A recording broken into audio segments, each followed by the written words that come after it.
नमस्कार दोस्तों, स्वागत है आपका मेरे चैनल में। जैसा कि आपको पता है, हमने ग्रुप डी की सीरीज़ स्टार्ट की हुई थी, जिसके 4 सेट हम कंप्लीट कर चुके हैं। ये 5वां सेट है। ये एचएसएससी का हरियाणा पुलिस का जो महिला दुर्ग शक्ति का एग्ज़ाम हुआ था 12 दिसंबर 2022 को, उसका सॉल्यूशन है।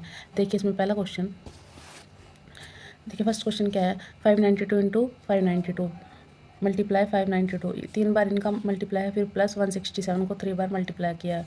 ऐसे ही सेम नीचे है 592 प्लस इंटू 592 माइनस ऐसे ही दोबारा फिर प्लस 167 प्लस इंटू 167 का मान बताना है हमें क्या है। देखो ये फॉर्मूला है, अगर हम इसको ए माने ए तो ये क्या बनेगा ये ए क्यूब, मतलब इसका 3 लिख सकते हैं हम, ए क्यूब प्लस 167 को भी ऐसे क्यूब में हमने कन्वर्ट कर लिया।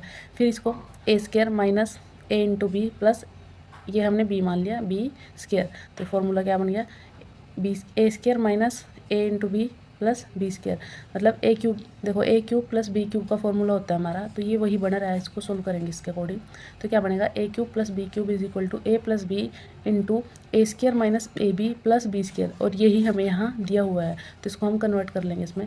देखो ये A cube plus B cube था, तो इसको हम फॉर्मूले के अकॉर्डिंग कन्वर्ट करेंगे, A plus B A square minus A B plus B square. तो ये हमने लगा दिया, ए क्या था 592 प्लस बी क्या था 167, A plus B into A square minus A B plus B square. नीचे हमारा सेम टू सेम यही नंबर था, क्या था ए square minus A B plus B square. तो इस वाले नंबर से ये कैंसिल आउट होगा, तो क्या बचेगा 592 प्लस 167, इन दोनों को जोड़ेंगे तो क्या बचेगा। देखो 7 और 2 9 और 9 और 6 15 और एक 5 और एक 6 और एक इधर से 15 में से एक बचेगा 7, तो क्या आएगा आंसर 759। तो इसका आंसर क्या आ जाएगा 759।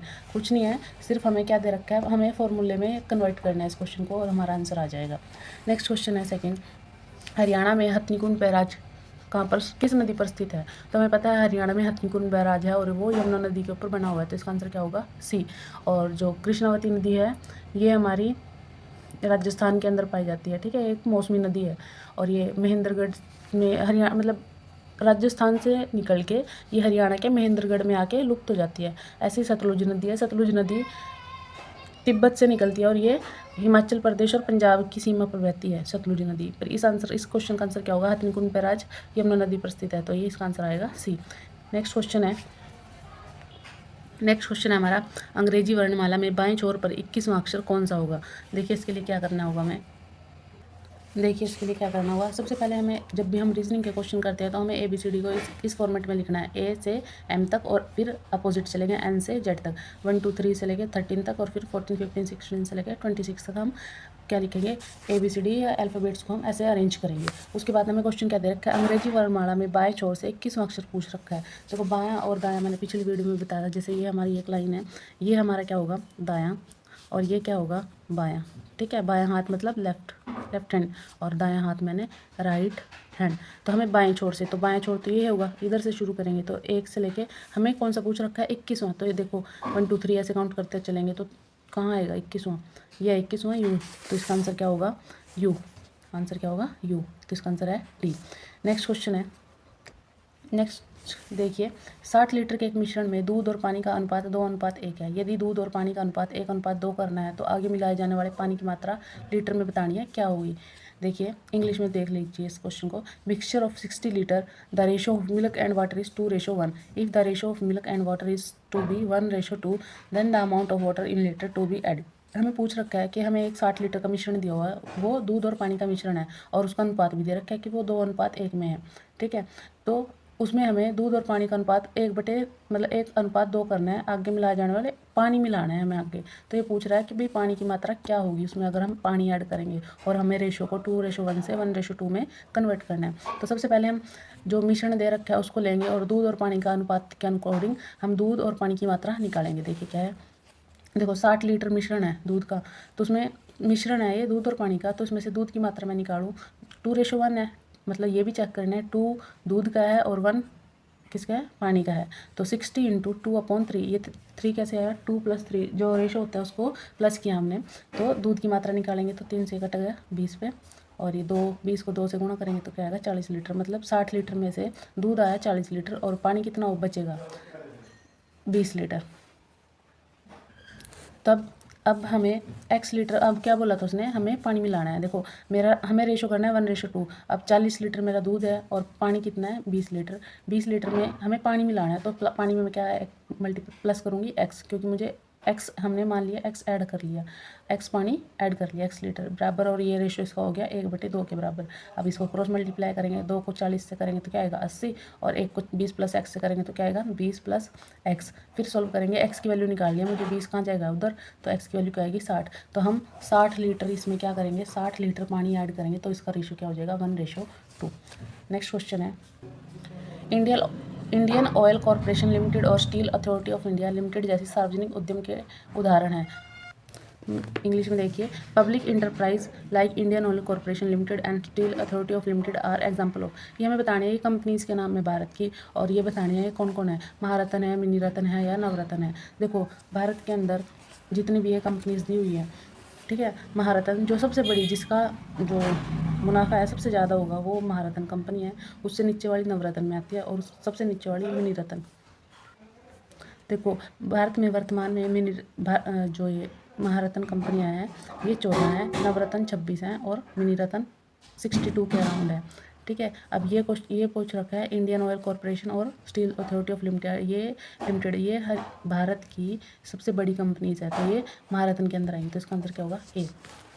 नेक्स्ट क्वेश्चन है, ये कुछ हमें महारत्न कंपनियों के नाम दे रखे हैं, इनको देख लो। भारत इस्पात प्राधिकरण लिमिटेड, सेल, ONGC तेल और प्राकृतिक गैस निगम, भारत तेल निगम, Rashtriya Tap Vidyut Nigam NTPC, coal India limited, Bharat heavy electronics limited, Bharatiya gas Pradhikaran, Hindustan petroleum corporation limited, और power grid corporation, Bharat petroleum corporation, power finance, HDFC। ये इस टाइप की क्या हैं, ये महारत्न कंपनियां हैं। ठीक है, नेक्स्ट है, मनुष्य लंबे समय से न केवल विभिन्न प्रकार के जीवों और उनकी विविधताओं के बारे में जानने में रुचि रखते हैं, बल्कि उनके बीच के संबंधों के बारे में भी जानना चाहते थे। अध्ययन की इस शाखा को क्या कहा जाता है। देखो जो मनुष्य है वो लंबे समय से न केवल विभिन्न प्रकार के जीवों और उनकी विविधताओं के बारे में जानने में रुचि रखते हैं। मनुष्य अलग अलग जो रिसर्च करते रहते हैं, तो इनकी जो रिसर्च है वो इसके ऊपर भी है कि वो जीवों के बारे में भी, उनकी विविधताओं के बारे में भी जानने में रुचि रखते हैं, तो उनके जो बीच का संबंध है उसको बताना है इस अध्ययन की शाखा को। ठीक है, तो इसका आंसर देखिए क्या होगा। देखिए इसमें हमें ऑप्शन दिया है व्यवस्था, सिस्टमैटिक, सहयोग या संरक्षण। ठीक है, इनमें से बताना है कि इस व्यवस्था को हम क्या कहेंगे, तो इस व्यवस्था को हम सिस्टमैटिक कहेंगे। ठीक है, इसका आंसर क्या होगा बी। और जो ये दे रखा है व्यवस्था, सिस्टम, ठीक है, व्यवस्था इसको पता ही है आपने, व्यवस्था क्या होता है, सहयोग, किसी को सहयोग देना। संरक्षण का मतलब होता है पुनर्जीवन या फिर शुरू करना, संरक्षण का मीनिंग है, ये आपने याद रखना है। नेक्स्ट क्वेश्चन है, कमल अपनी बहन वीणा जो अपने भाई विजय से 2 साल छोटी है से 5 गुना बड़ा है। यदि विजय 10 साल का है तो कमल की आयु क्या होगी। देखो क्वेश्चन को अच्छे से पढ़ना है। कमल अपनी बहन वीणा जो अपने भाई विजय से 2 साल छोटी है, तो इससे हमें एक चीज़ पता चलेगी कि कमल अपनी बहन वीणा जो अपने भाई विजय से 2 साल छोटी है से 5 गुना बड़ा है। ये कमल की वैल्यू, कमल की बता रखी आयु।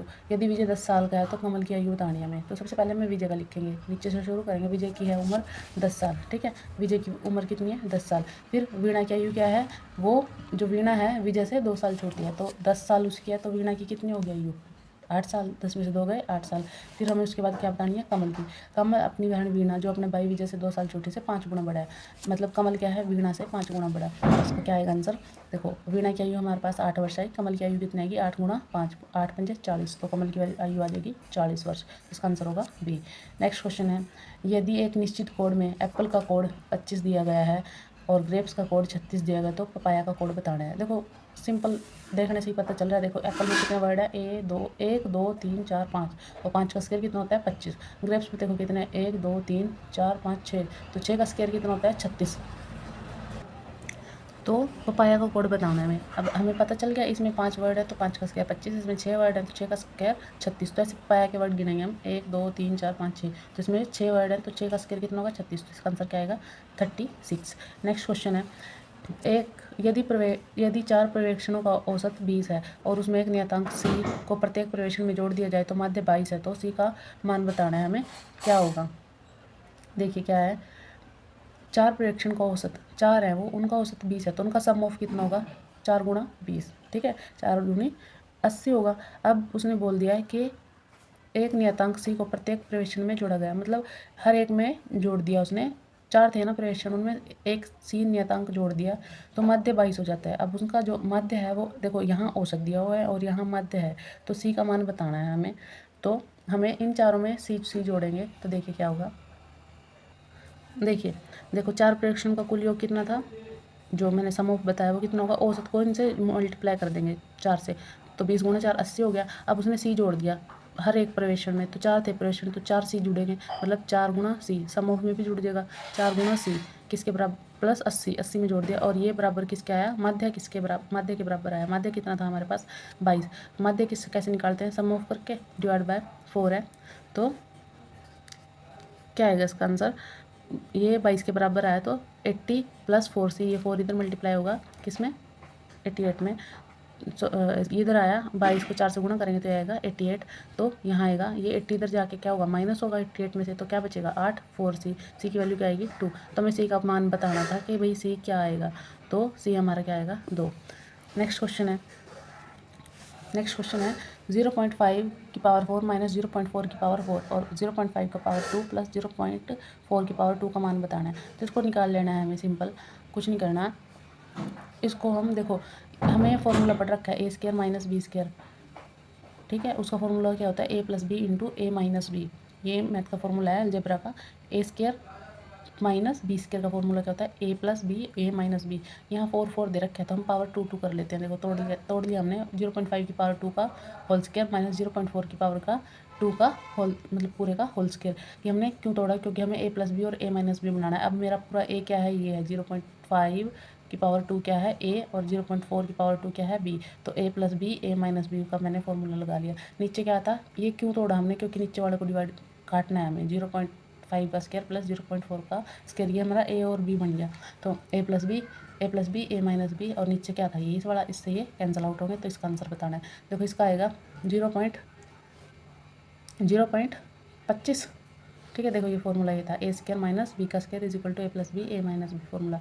इसको सॉल्व आउट करेंगे, इसका आएगा 0.25 और इसका आएगा 0.16, माइनस करेंगे तो 0.09। तो मेरा आंसर क्या आएगा यहाँ 0.09, ए आंसर आ जाएगा, ठीक है। नेक्स्ट क्वेश्चन देखिए, एक कमरे में प्रत्येक व्यक्ति से हाथ मिलाता है। मतलब एक कमरा है, उसमें हमें ये नहीं पता कितने बंदे हैं, वो आपस में एक दूसरे से हाथ मिलाते हैं, और यदि उन्होंने 66 बार हाथ मिलाया तो कमरे में व्यक्तियों की संख्या बतानी है। देखो इसके लिए सिंपल सा फॉर्मूला याद रखना है, जो हमें दे रखा है, मतलब एक्स, हम जो व्यक्ति है उनकी संख्या मान लो हमें नहीं पता कितने हैं, हम एक्स मान के चलेंगे, ठीक है। तो हमने मान लिया एक्स, और हाथ मिलाने की जो कुल संख्या होती है x into x minus 1 divide by 2, ये हमने याद रखना है। और ये किसके बराबर, ये हाथ मिलाने की संख्या x into x minus 1 divide by 2, तो ये किसके बराबर दे रखे हैं 66 बार हाथ मिले हैं, तो 66 सोल्व कर लेंगे इसको। 2 इधर मल्टीप्लाई होगा 132, x into x minus 1 x square minus x minus 132, ये हमारी क्वाड्रेटिक इक्वेशन बनेगी। इसको सोल्व करेंगे, हमको एक ऐसा नंबर लेना है जिसको प्लस माइनस करके -1 आ जाए और मल्टीप्लाई करके 132 आ जाए। तो हम माइनस के 12 और प्लस का 11 ले लेंगे, ठीक है। देखो माइनस के 12 एक्स में से इसको तोड़ लेंगे, एक्स स्क्वायर ऐसे ही 132 ऐसे ही, माइनस का बीच वाले को सोल्व करके लिखना है हमें। देखो माइनस के 12 एक्स में से अगर प्लस के 11 एक्स अगर हम निकाले, माइनस में से एक प्लस का गया तो माइनस का एक्स बचेगा, और इन दोनों की मल्टीप्लाई करेंगे, माइनस के 12 को प्लस के 11 से, तो माइनस का 132 आएगा। यही हम जोड़ा देखते हैं यहाँ इसको तोड़ने के लिए कि हमारा मल्टीप्लाई करके ये आ जाए और प्लस माइनस करके यहाँ माइनस एक्स आ जाए। देखो ये इक्वेशन को अगर हम सोल्व करें तो यही वाली इक्वेशन मिलेगी ऊपर वाली, ठीक है। इसलिए हमने तोड़ लिया इसको, और अब इसके फैक्टर कर लिए। यहाँ से पहले वाली दो में से इनमें से एक्स माइनस होगा, यहाँ बचेगा एक्स माइनस, यहाँ बचेगा 12, क्योंकि एक्स क्या गया 12 बाहर, प्लस का प्लस 11 एक्स, इन दोनों में से 11 कॉमन लेंगे तो 11 बाहर, यहाँ बचा एक्स माइनस 11 को 12 से गुणा करते हैं तो 132 आता है, तो यहाँ बचेगा 12 बराबर 0। दोनों को सोल्व करेंगे तो इसके इक्वल टू रखेंगे 0 के, एक्स माइनस 12, देखो दोनों में से कॉमन ले लेंगे, एक्स माइनस 12 यहाँ से, एक्स माइनस 12 यहाँ से, यहाँ बचेगा एक्स प्लस यहाँ बचेगा 11 0, दोनों को इक्वल टू रखेंगे, एक्स बराबर आएगा 12, यहाँ की वैल्यू आएगी माइनस से उधर जाके होगा ये -11, तो माइनस वाला हम काउंट नहीं करते, तो हम क्या लेंगे एक्स 12, तो उसमें कितने व्यक्ति थे 12, तो इसका आंसर क्या आएगा 12। ये देखना है अपने, सोल्व करना है। एक क्वाड्रेटिक इक्वेशन है, इसका ध्यान रखना है कैसे। ये हम सोल्व करने के लिए यही करते हैं कि हमें 2 नंबर लेने होते हैं, जो यहाँ इन साइंस का ध्यान रखना है। अगर प्लस माइनस करके यहाँ माइनस का एक्स आना था, और प्लस माइनस करके मल्टीप्लाई करके माइनस का 132, इनके अलावा हम कोई और नंबर नहीं ले सकते। हमें हमेशा इस चीज़ का ध्यान रखना है, प्लस माइनस का। नेक्स्ट क्वेश्चन है, निम्नलिखित में कौन सा एक इनपुट डिवाइस नहीं है। देखो इनपुट और आउटपुट डिवाइस का मतलब है इनपुट, जो जैसे हम कंप्यूटर के अंदर इनपुट डालते हैं, जिनसे जैसे माउस है, माउस से का यूज़ करके स्कैनर का यूज़ करके, कीबोर्ड का यूज़ करके। प्रिंटर क्या है, आउटपुट डिज़ाइन, जो भी हम कंप्यूटर में काम करते हैं प्रिंटर के जरिए बाहर निकालते हैं। इनपुट मतलब किसी चीज़ के अंदर काम करना, और आउटपुट उस काम को करने के बाद जो हमें आउटपुट मिलेगी उसको आउटपुट बोलते हैं। तो प्रिंटर एक आउटपुट डिवाइस है, ना कि इनपुट डिवाइस। इसमें पूछ रखा है इनपुट डिवाइस नहीं है, तो प्रिंटर क्या है, इनपुट डिवाइस नहीं है। देखिए नेक्स्ट क्वेश्चन है, वसा और तेल में घुलनशील है। वसा और तेल में घुलनशील पूछ रखा है, क्या ये विटामिन दे रखे हैं। सबसे पहले हमें पता होना चाहिए विटामिन कितने हैं। विटामिन देखो, वैसे अगर हम बात करें तो 6 हैं, अगर टोटल की बात करें तो 13 हैं। ABCDE, देखिए ये है, देखिए टोटल विटामिन 13 हैं। देखिए मेन जो है हमारे पास ABCDE, ये याद रखना है। ABCDE पहले 5 अल्फ़ाबेट और उसमें बस K जोड़ देना है, ठीक है। कैल्शियम के लिए यूज़ होता है, ये रक्त का थक्का बनाता है हमारे शरीर के अंदर विटामिन K। तो बी के जो है 8 भाग होते हैं, मतलब 7 भाग हैं, एक बी ही है। तो इन सभी को मिला के 6, ये 1 2 3 4 5 6 और ये 8, कितने होते हैं, टोटल 13 विटामिन है। हमें ये याद रखना है, ADE, बी और सी छोड़ देना है। ये हमारे तेल में ये वसा और तेल ये एक ही होता है। ये हमारे वसा और तेल में घुलनशील है। ADE मतलब जो हम खाना खाते हैं इनमें विटामिन, खाना कुछ भी हम दालें वगैरह ये सब खाते हैं तो ये हमें विटामिन मिलते हैं। ये हमारे वसा में घुलनशील है। और बी और सी है, ये पानी में घुलनशील है, ठीक है। तो पानी में घुलनशील कौन कौन से होते हैं, बी और सी। जो मतलब जो अगर हमारे शरीर के अंदर गए विटामिन बी और सी, ये मतलब पेशाब के जरिए है, कैसे, वाटर में घुलनशील है ना ये, तो ये बाहर निकल जाते हैं, पर ये हमारे शरीर में ही रहते हैं। तो इनमें से देखो बी और सी दे रखे हैं, ये तो पानी में घुलनशील है, हमें तो वसा में बताना है। तो वसा में कौन से हैं, ADE और K। तो इसमें आंसर क्या आएगा, A, ठीक है, विटामिन A। इसका आंसर क्या होगा, D। नेक्स्ट क्वेश्चन है, सशस्त्र पुलिस की पद संरचना में निरीक्षक किस में आता है। निरीक्षक की बात कर रखी है। निरीक्षक क्या होता है, जो पूरी बटालियन का जो हेड होता है उसको बोलते हैं निरीक्षक। देखो कंपनी मतलब देखो सबसे पहले होती है प्लाटून, ठीक है। मीन्स अगर हम पुलिस प्रशासन की बात करें तो सबसे पहले होता है सेक्शन, जिसमें 4 बंदे, 5 बंदे, 6 बंदे ऐसे भी हो सकते हैं, ठीक है। फिर उसके बाद होती है प्लाटून। प्लाटून में मतलब 20 बंदों की या 30 बंदों की ऐसे प्लाटून बनती है, ठीक है। उसके बाद प्लाटून के बाद कंपनी बनती है, जो 4-5 प्लाटून को या 6 प्लाटून को या जितना भी मन करे, मतलब 3 4 5 प्लाटून को इकट्ठे मिला के जो बनती है वो कंपनी होती है। फिर उन सभी कंपनीज को मिला के जो बनती है वो बटालियन होती है। इसमें पूछ रखा है निरीक्षक, जो पूरी बटालियन होगी ना उसके ऊपर एक हेड होगा, उसको हम निरीक्षक बोलते हैं, ठीक है, इंस्पेक्टर। तो इसका आंसर क्या होगा, निरीक्षक पूछ रखा है किस में आता है, बटालियन में आता है, ठीक है। जो ये होते हैं प्लाटून होती है, सेक्शन होते हैं, इनके क्या होते हैं, इंचार्ज होते हैं या उस्ताद बोलते हैं उनको, ठीक है। कंपनी का भी एक हेड होगा, तो उन कंपनीज के हेड क्या होते हैं, ASI रैंक के है वैसे, ठीक है। पर जो पूरी बटालियन होती है वो किसके, एक निरीक्षक के अंदर आती है, ठीक है। एक इंस्पेक्टर रैंक अधिकारी जो होता है वो उसका हेड होता है बटालियन का। नेक्स्ट है, डैश 2 या 2 से अधिक घटकों उपकरणों के बीच कनेक्शन का एक सेट है, जो गंतव्य के स्रोत से एक शब्द से कई या फिर सभी बिट्स को स्थानांतरित करने के लिए डिज़ाइन किया जाता है। देखो ये कंप्यूटर का क्वेश्चन है, जो हमारे पास 2 या 2 से, देखो इंग्लिश में देखो क्या है, is a set of connection between 2 और more components device which are design to transfer several all bits of forward from source of destination. देखो जो हमारे जो कंप्यूटर के अंदर हम यूज़ करते हैं मेमोरी कार्ड वगैरह है, ठीक है, उसमें जो अगर आपने देखा होगा मेमोरी कार्ड, उसमें जो एक बने होते हैं छोटे डिज़ाइन बने होते हैं उसके ऊपर, वो जो कनेक्शन है वो एक जगह से दूसरी जगह कैसे जा रहे हैं, मतलब एक कनेक्शन जो है उनका वो कैसे एक जगह से दूसरी जगह जा रहा है, वो बस के माध्यम से जाता है, ठीक है। उसका नाम क्या होता है, बस। मेमोरी कार्ड जिसमें सारी स्टोरेज होती है। प्रोसेसर जो पूरा काम करता है कंप्यूटर के अंदर उसको प्रोसेसर बोलते हैं। तो इसका आंसर क्या होगा, बी, बस। नेक्स्ट क्वेश्चन है, निम्नलिखित में कौन सा हरियाणा का राज्य पक्षी है। सभी को पता है, ब्लैक फ्रैंकोलिनस, ठीक है। काला तितर बोलते हैं इसको स्थानीय भाषा में। तो इसका ये साइंटिफिक नाम है, तो ये याद रखना है, सी, फ्रैंकोलिनस, ठीक है। ब्लैक फ्रैंकोलिन भी इसको बोल सकते हैं। नेक्स्ट क्वेश्चन है, ए और बी दो अभिव्यक्ति का महत्तम समावर्तक है क्या, उनका एलसीएम बताना। देखो महत्तम समावर्तक HCF का मतलब होता है उनके बीच में जो कॉमन होता है उसको हाईएस्ट कॉमन फैक्टर, और जो एलसीएम होता है लीस्ट कॉमन फैक्टर। तो एलसीएम क्या होता है, लिस्ट कॉमन फैक्टर, मतलब दोनों को मल्टीप्लाई करेंगे तो HCF हमारा 1 आ गया, और एलसीएम क्या आएगा, A/B। ए और बी दे रखे हैं ना, तो A/B देख चेक करें कौन सा है, बी ऑप्शन दे रखा है, तो इसका आंसर क्या आएगा, AB। नेक्स्ट है, सरिस्का वन्य जीव अभ्यारण्य राज्य में स्थित है। सरिस्का पूछ रखा है कहाँ पर है वन्य जीव अभ्यारण्य। देखो हरियाणा में सिर्फ 2 ही राष्ट्रीय उद्यान है हमारे, ठीक है। और इसमें जो पूछ रखा है सरिस्का का, ये राजस्थान के अंदर है, तो ये याद रखना है, राजस्थान के अंदर। और जो हमारा हरियाणा है उसमें 2 राष्ट्रीय उद्यान है, एक कालेसर है, कालेसर वन्य जीव अभ्यारण्य, ये है यमुनानगर के अंदर, एक है सुल्तानपुर, वो है गुड़गांव के अंदर, वो याद रखने हैं। ये राजस्थान का दे रखा है तो उसका याद रखना है। नेक्स्ट क्वेश्चन है, एक सैद्धांतिक दृष्टिकोण जो समाज को एक संरचना के रूप में देखता है, जो उस समाज को बनाने वाले व्यक्ति की जैविक और सामाजिक जरूरतों को पूरा करने के लिए बनाए गए परस्पर संबंधित भागों के साथ उसे कहते हैं। इसका आंसर बताना है। इसमें 4 ऑप्शन दिए हुए हैं, अंतःक्रियावाद, समाजवाद, प्रकार्यवाद या आदर्शवाद। इसका आंसर क्या है? प्रकार्यवाद। तो ये अपने ऐसे ही याद रखना है, ठीक है। नेक्स्ट है, देखिए नेक्स्ट क्वेश्चन है, कंप्लीट द फॉलोइंग एनालॉजी। इसको हमें कंप्लीट करना है। देखो पहले वाला अक्षर जो दे रखा है BANISH, इसके ही सेम वर्ड ये इसमें दिए हुए हैं पर नंबरिंग अलग अलग है, तो सेम इसका भी हम सेम टू सेम नंबर ढूंढेंगे जो इस नंबरिंग के अकॉर्डिंग है। जैसे पहले वाले में है सेम, नेक्स्ट वाले में हमें यूज़ करना है। तो देखो पहले वाले में क्या दे रखा है, देखो इसके ऊपर हमने क्या कर लिया, नंबर लिख लिया 1 2 3 4 5 6, तो इसको हम नंबरिंग के अकॉर्डिंग रखेंगे 3 2 5 6 4 1। तो ऐसे ही 1 2 3 4 5 6 को हम कन्वर्ट करेंगे इन नंबर के अकॉर्डिंग, तो इसका बनेगा ये। तो इसका आंसर क्या आ जाएगा? ए, ठीक है। ये आपने देखना है, ये रीजनिंग का है हमारा। नेक्स्ट क्वेश्चन है, निम्नलिखित चित्रों में प्रश्न चिन्ह को चित्र के लिए उपयुक्त पर्याय बताएं। इसमें रीजनिंग का क्वेश्चन है। इसमें हमें 2 सर्कल दे रखे हैं, जो इनमें हमने यूज़ किया फॉर्मूला, जिसके अकॉर्डिंग मतलब जैसे ये इससे रिलेटेड है तो इसका सेकंड रिलेटेड हमें बताना है कि इसका क्या आएगा। देखो इसमें अगर हम ध्यान से देखें, ये भी सर्कल है, ये भी सर्कल है, ठीक है। इसमें कितने 1 2 3 4 5 6 7 8, इसमें भी 8 बॉक्सेस हैं, इसमें भी सेम, इसमें है 2 2 4 2 6 और 2 8। तो इसमें आंसर में भी ऐसे ही दे रखे हैं, चारों में से आंसर बताना है।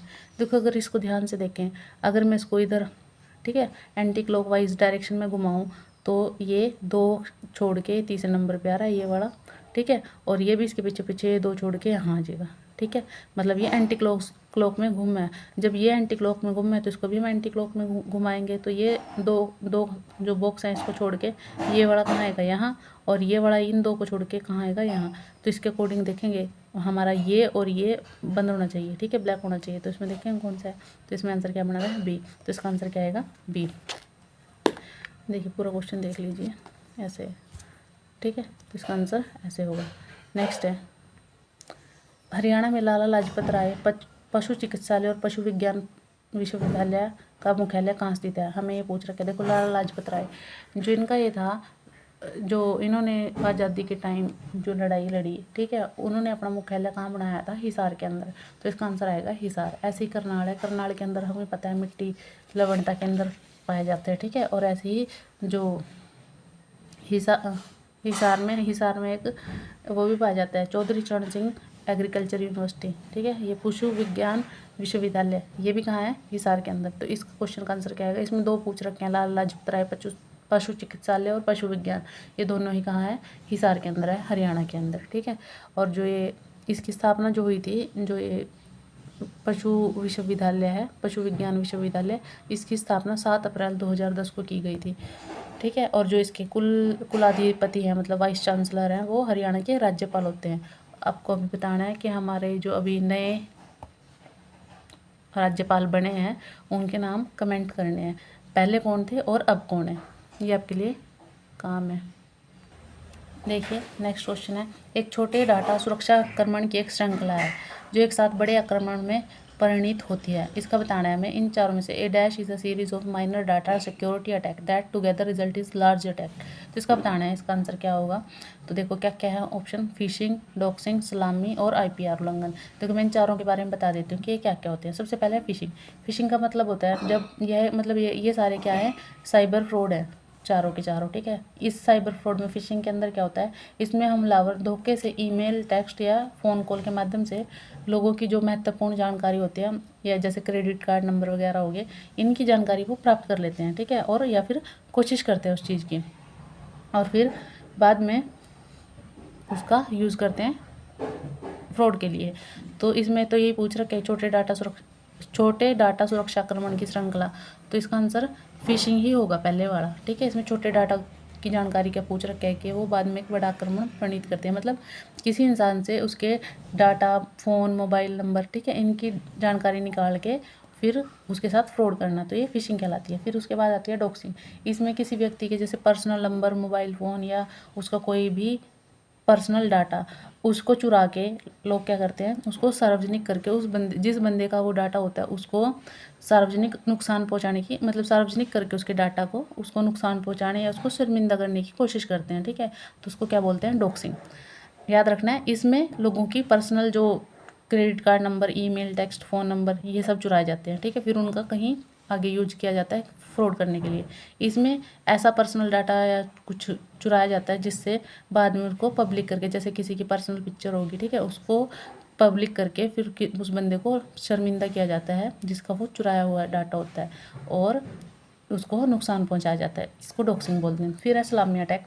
इसके अंदर क्या होता है, इसमें व्यक्ति को पता ही नहीं होता, जैसे मान लो किसी व्यक्ति के बैंक अकाउंट से कुछ पैसे कट गए, ठीक है, कभी 50 कटे, कभी 100 कटे, कभी 1000, कभी 2000, ऐसे ऐसे करके थोड़े थोड़े टाइम बाद ऐसे अमाउंट कटता रहता है। फिर वो बाद में एक बड़ा अमाउंट बन जाता है कट के, तो उसको क्या बोलते हैं, सलामी अटैक, ठीक है। इसके अंदर छोटा छोटा करके फिर एकदम से बड़ा अमाउंट कट किया जाता है थोड़ा थोड़ा करके, तो ये पर्सनल मतलब लोगों को पता नहीं चलता, तो इसको क्या बोलते हैं, सलामी अटैक। फिर है IPR उल्लंघन। IPR का मतलब क्या है, जैसे नकली उत्पाद बेचना, ठीक है, या नकली कोई बुक है उसकी बुक की कॉपी करा के अपने नाम से बेच देना, मतलब किसी की पेटेंट कराई वस्तु को या फिर किसी की अपनी जो किसी बंदे के अधिकार के अंदर कोई चीज़ है उसका हम कोई गलत तरीके से इस्तेमाल करें, तो उसको बोलते हैं IPR उल्लंघन। तो इन चारों का आपने याद रखना है। नेक्स्ट क्वेश्चन है, निम्नलिखित चित्र में 2 डाइस 1 और 2 दिए गए हैं, नीचे यदि 6 निचली सतह पर हो तो ऊपरी सतह पर कौन सी संख्या होगी, ये हमें बताना है। देखो क्या दे रखा है, पहली डाइस है, इसमें 6 ऊपर है, इसमें भी 6 ऊपर है, इधर 1 है, इधर 2 है, इधर 1 है, इधर 4 है। हमें पता है डाइस के अंदर कितने नंबर होते हैं, 1 से 6 तक, 1 2 3 4 5 6। अब इसमें पूछ रखा है 6 के नीचे कौन सी संख्या होगी। When 6 is at the bottom what number will be at the top, मतलब अगर 6 बॉटम में होगा, ये अभी तो टॉप पे है, अगर ये बॉटम में हुआ तो ऊपर क्या होगा। देखो हमें दिख कौन कौन से रहे हैं, 6 के साइड में 1 है, 2 है, और 6 के साइड में 4 है, 1 2 4। कौन कौन से नहीं है, 3 और 5। तो इसके बॉटम में या तो 3 हो सकता है या फिर 5 हो सकता है। इनमें हमें चेक करना है आंसर में क्या क्या दे रखा है। देखो ऑप्शन हमें 2 4 1 और 5 दे रखे हैं। हमें क्या मिल सकता था, 3 या फिर 5 हो सकता है, पर 3 तो दे ही नहीं रखा, तो इसका आंसर क्या आएगा, D 5। नेक्स्ट क्वेश्चन है, माइक्रोसॉफ्ट पावर पॉइंट में यदि आप चुनते हैं तो उपयोगकर्ता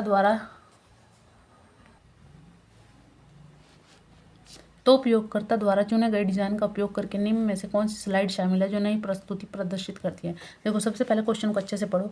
इन माइक्रोसॉफ्ट पावर पॉइंट के अंदर if you choose dash a new presentation in display using the design selected. अब इसमें क्वेश्चन के अंदर ही हमें आंसर दे रखा है, इसमें क्वेश्चन पूछ रखा है, आंसर है टूल बार, डिज़ाइन या फिर मेन्यू बार या फिर स्टेटस बार। इसमें क्या पूछ रखा है कि अगर हम माइक्रोसॉफ्ट पावर पॉइंट के अंदर से यदि हम एक चुनते हैं इन चारों में से, ठीक है, तो हम उपयोगकर्ता द्वारा चुने गए डिज़ाइन का उपयोग करके उसमें से एक स्लाइड शामिल करते हैं, एक नई प्रस्तुति प्रदर्शित होती है। तो हमें ये बताना है, देखो डिज़ाइन चेंज कर रहा है वो, ठीक है, डिज़ाइन का उपयोग कर रहा है, तो वो कहाँ से चुनेगा, डिज़ाइन टेम्पलेट से चुनेगा ना। तो इसका आंसर क्या होगा, डिज़ाइन टेम्पलेट, मतलब डिज़ाइन टेम्पलेट में से वो डिज़ाइन चुन के फिर एक नई स्लाइड शामिल करेगा और नई प्रस्तुति प्रदर्शित करेगा। मीन्स डिज़ाइन सेलेक्ट करके फिर वो डिस्प्ले करेगा उस चीज़ को। तो इसका आंसर क्या होगा, डिज़ाइन टेम्पलेट। हमें ये पता होना चाहिए टूल बार, मेन्यू बार और स्टेटस बार, इसके बारे में। देखो सबसे पहले अगर जो कंप्यूटर के अंदर दी होती है सबसे ऊपर वाली, जिसमें मैक्सिमाइज, मिनिमाइज और कैंसिल के बटन होते हैं साइड में, राइट हैंड साइड में, तो उसको बोलते हैं हम टाइटल बार। फिर उसके बाद आती है मेन्यू बार, ठीक है, जिसमें फाइल, एडिट, व्यू ये वाले आइकन दिए होते हैं। सबसे नीचे होती है स्टेटस बार, जिसमें वर्ड के बारे में पता होता है कि भाई इतने वर्ड आपने लिख लिए किसी पेज के अंदर या जो डॉक्यूमेंट आप बना रहे हो उसके अंदर, ठीक है। तो वो सबसे नीचे वाली स्टेटस बार, सबसे ऊपर वाली टाइटल बार और बीच में मेन्यू बार, और टूल बार जिसमें हमें टूल्स दिए होते हैं, ठीक है, उसको हम बोलते हैं टूल बार। ये आपने याद रखना है। इस क्वेश्चन का आंसर क्या होगा, डिज़ाइन टेम्पलेट, क्योंकि उसका यूज़ करके ही वो आगे डिज़ाइन सेलेक्ट करेगा, ठीक है। नेक्स्ट है, जल कताई मशीन का आविष्कार किसने किया। देखो इसमें क्वेश्चन दे रखा है जल कताई मशीन, तो इसका आंसर है जेम्स हारग्रीव्स। तो इसने इसका क्या किया था, आविष्कार किया था। ये ऐसे ऐसे बहुत सारे साइंस के जो एक्सपेरिमेंट्स हैं, ठीक है, उनके बारे में हमें पूछ सकते हैं क्वेश्चन कि भाई इसका आविष्कार किसने किया था, इसका आविष्कार किसने किया था। इसमें जल कताई मशीन का पूछ रखा है, तो क्या आएगा, जेम्स हारग्रीव्स। नेक्स्ट क्वेश्चन है, निम्नलिखित में हरियाणा की भैंस की कौन सी किस्म को भारत का काला सोना कहा जाता है? तो मुर्रा नस्ल की भैंस है जिसको हम भारत में काला सोना कहा जाता है। देखिए नेक्स्ट क्वेश्चन है, 14वां विश्व गुटनिरपेक्ष शिखर सम्मेलन कहाँ आयोजित हुआ? ये जो 14वां था वो हवाना के अंदर हुआ था। ठीक है, कहाँ के अंदर? हवाना के अंदर। जो क्यूबा देश है, क्यूबा की राजधानी है हवाना। ठीक है, याद रखना, क्यूबा देश की राजधानी क्या है? हवाना। ऐसे गुटनिरपेक्ष आंदोलन कहते किसको? देखो, यह अमेरिका और सोवियत संघ जैसे महाशक्तियाँ जो थी उस टाइम, जो विश्व युद्ध हुआ था उसके टाइम, तो दो महाशक्तियों के रूप में अलग अलग उभरा था, देख, अमेरिका और सोवियत संघ। तो इनके सैन्य गठबंधनों से स्वतंत्र होकर जो देश अलग हुए थे, विकासशील देश, तो उन्होंने बनाया था ये। ठीक है, ये एक अंतर्राष्ट्रीय समूह था गुटनिरपेक्ष। ठीक है, इसमें क्या किया था, इन्होंने बोला था हम किसी के साथ लड़ाई झगड़ा।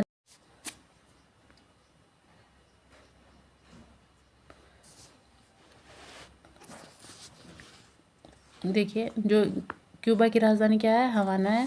इसके बाद ये गुटनिरपेक्ष आंदोलन मैंने बताया आपको, जैसे दो महाशक्तियाँ थी जैसे अमेरिका और सोवियत संघ, इनसे अलग होके इनकी सैन्य गठबंधनों का क्या करके स्वतंत्र रहने के लिए इनसे तब विकासशील देशों द्वारा बनाया गया एक समूह है, अंतर्राष्ट्रीय संगठन है। ठीक है, आंदोलन है, और ये 1995 के दौरान बनाया गया था। ठीक है, इसकी पृष्ठभूमि जो थी, और इसके वर्तमान में इसके अंदर 120 के लगभग देशों की संख्या है जो इस गुटनिरपेक्ष आंदोलन के अंदर सम्मिलित है। ठीक है, नेक्स्ट क्वेश्चन है हमारा, एक व्यक्ति 3 किलोमीटर पूर्व की ओर जाता है। ठीक है, एक व्यक्ति 3 किलोमीटर पूर्व की ओर जाता है, फिर 2 किलोमीटर उत्तर की ओर जाता है तथा पुनः 2 किलोमीटर पूर्व की ओर जाता है। इसके बाद अंत में 14 किलोमीटर दक्षिण की ओर जाता है, जहाँ वह जहाँ से चला था वहाँ पहुँचने के लिए निकटतम दूरी पूछ रखी है। देखो, सबसे पहले प्रारंभिक बिंदु मान लो हमने ये है। ठीक है, यहाँ से वो 3 किलोमीटर गया, तो ये 3 किलोमीटर गया। फिर उसके बाद उत्तर में देखो ये दिशाएं दे रखी, पूर्व पश्चिम उत्तर दक्षिण। सबसे पहले वो चला 3 किलोमीटर, 3 किलोमीटर से फिर वो उत्तर की तरफ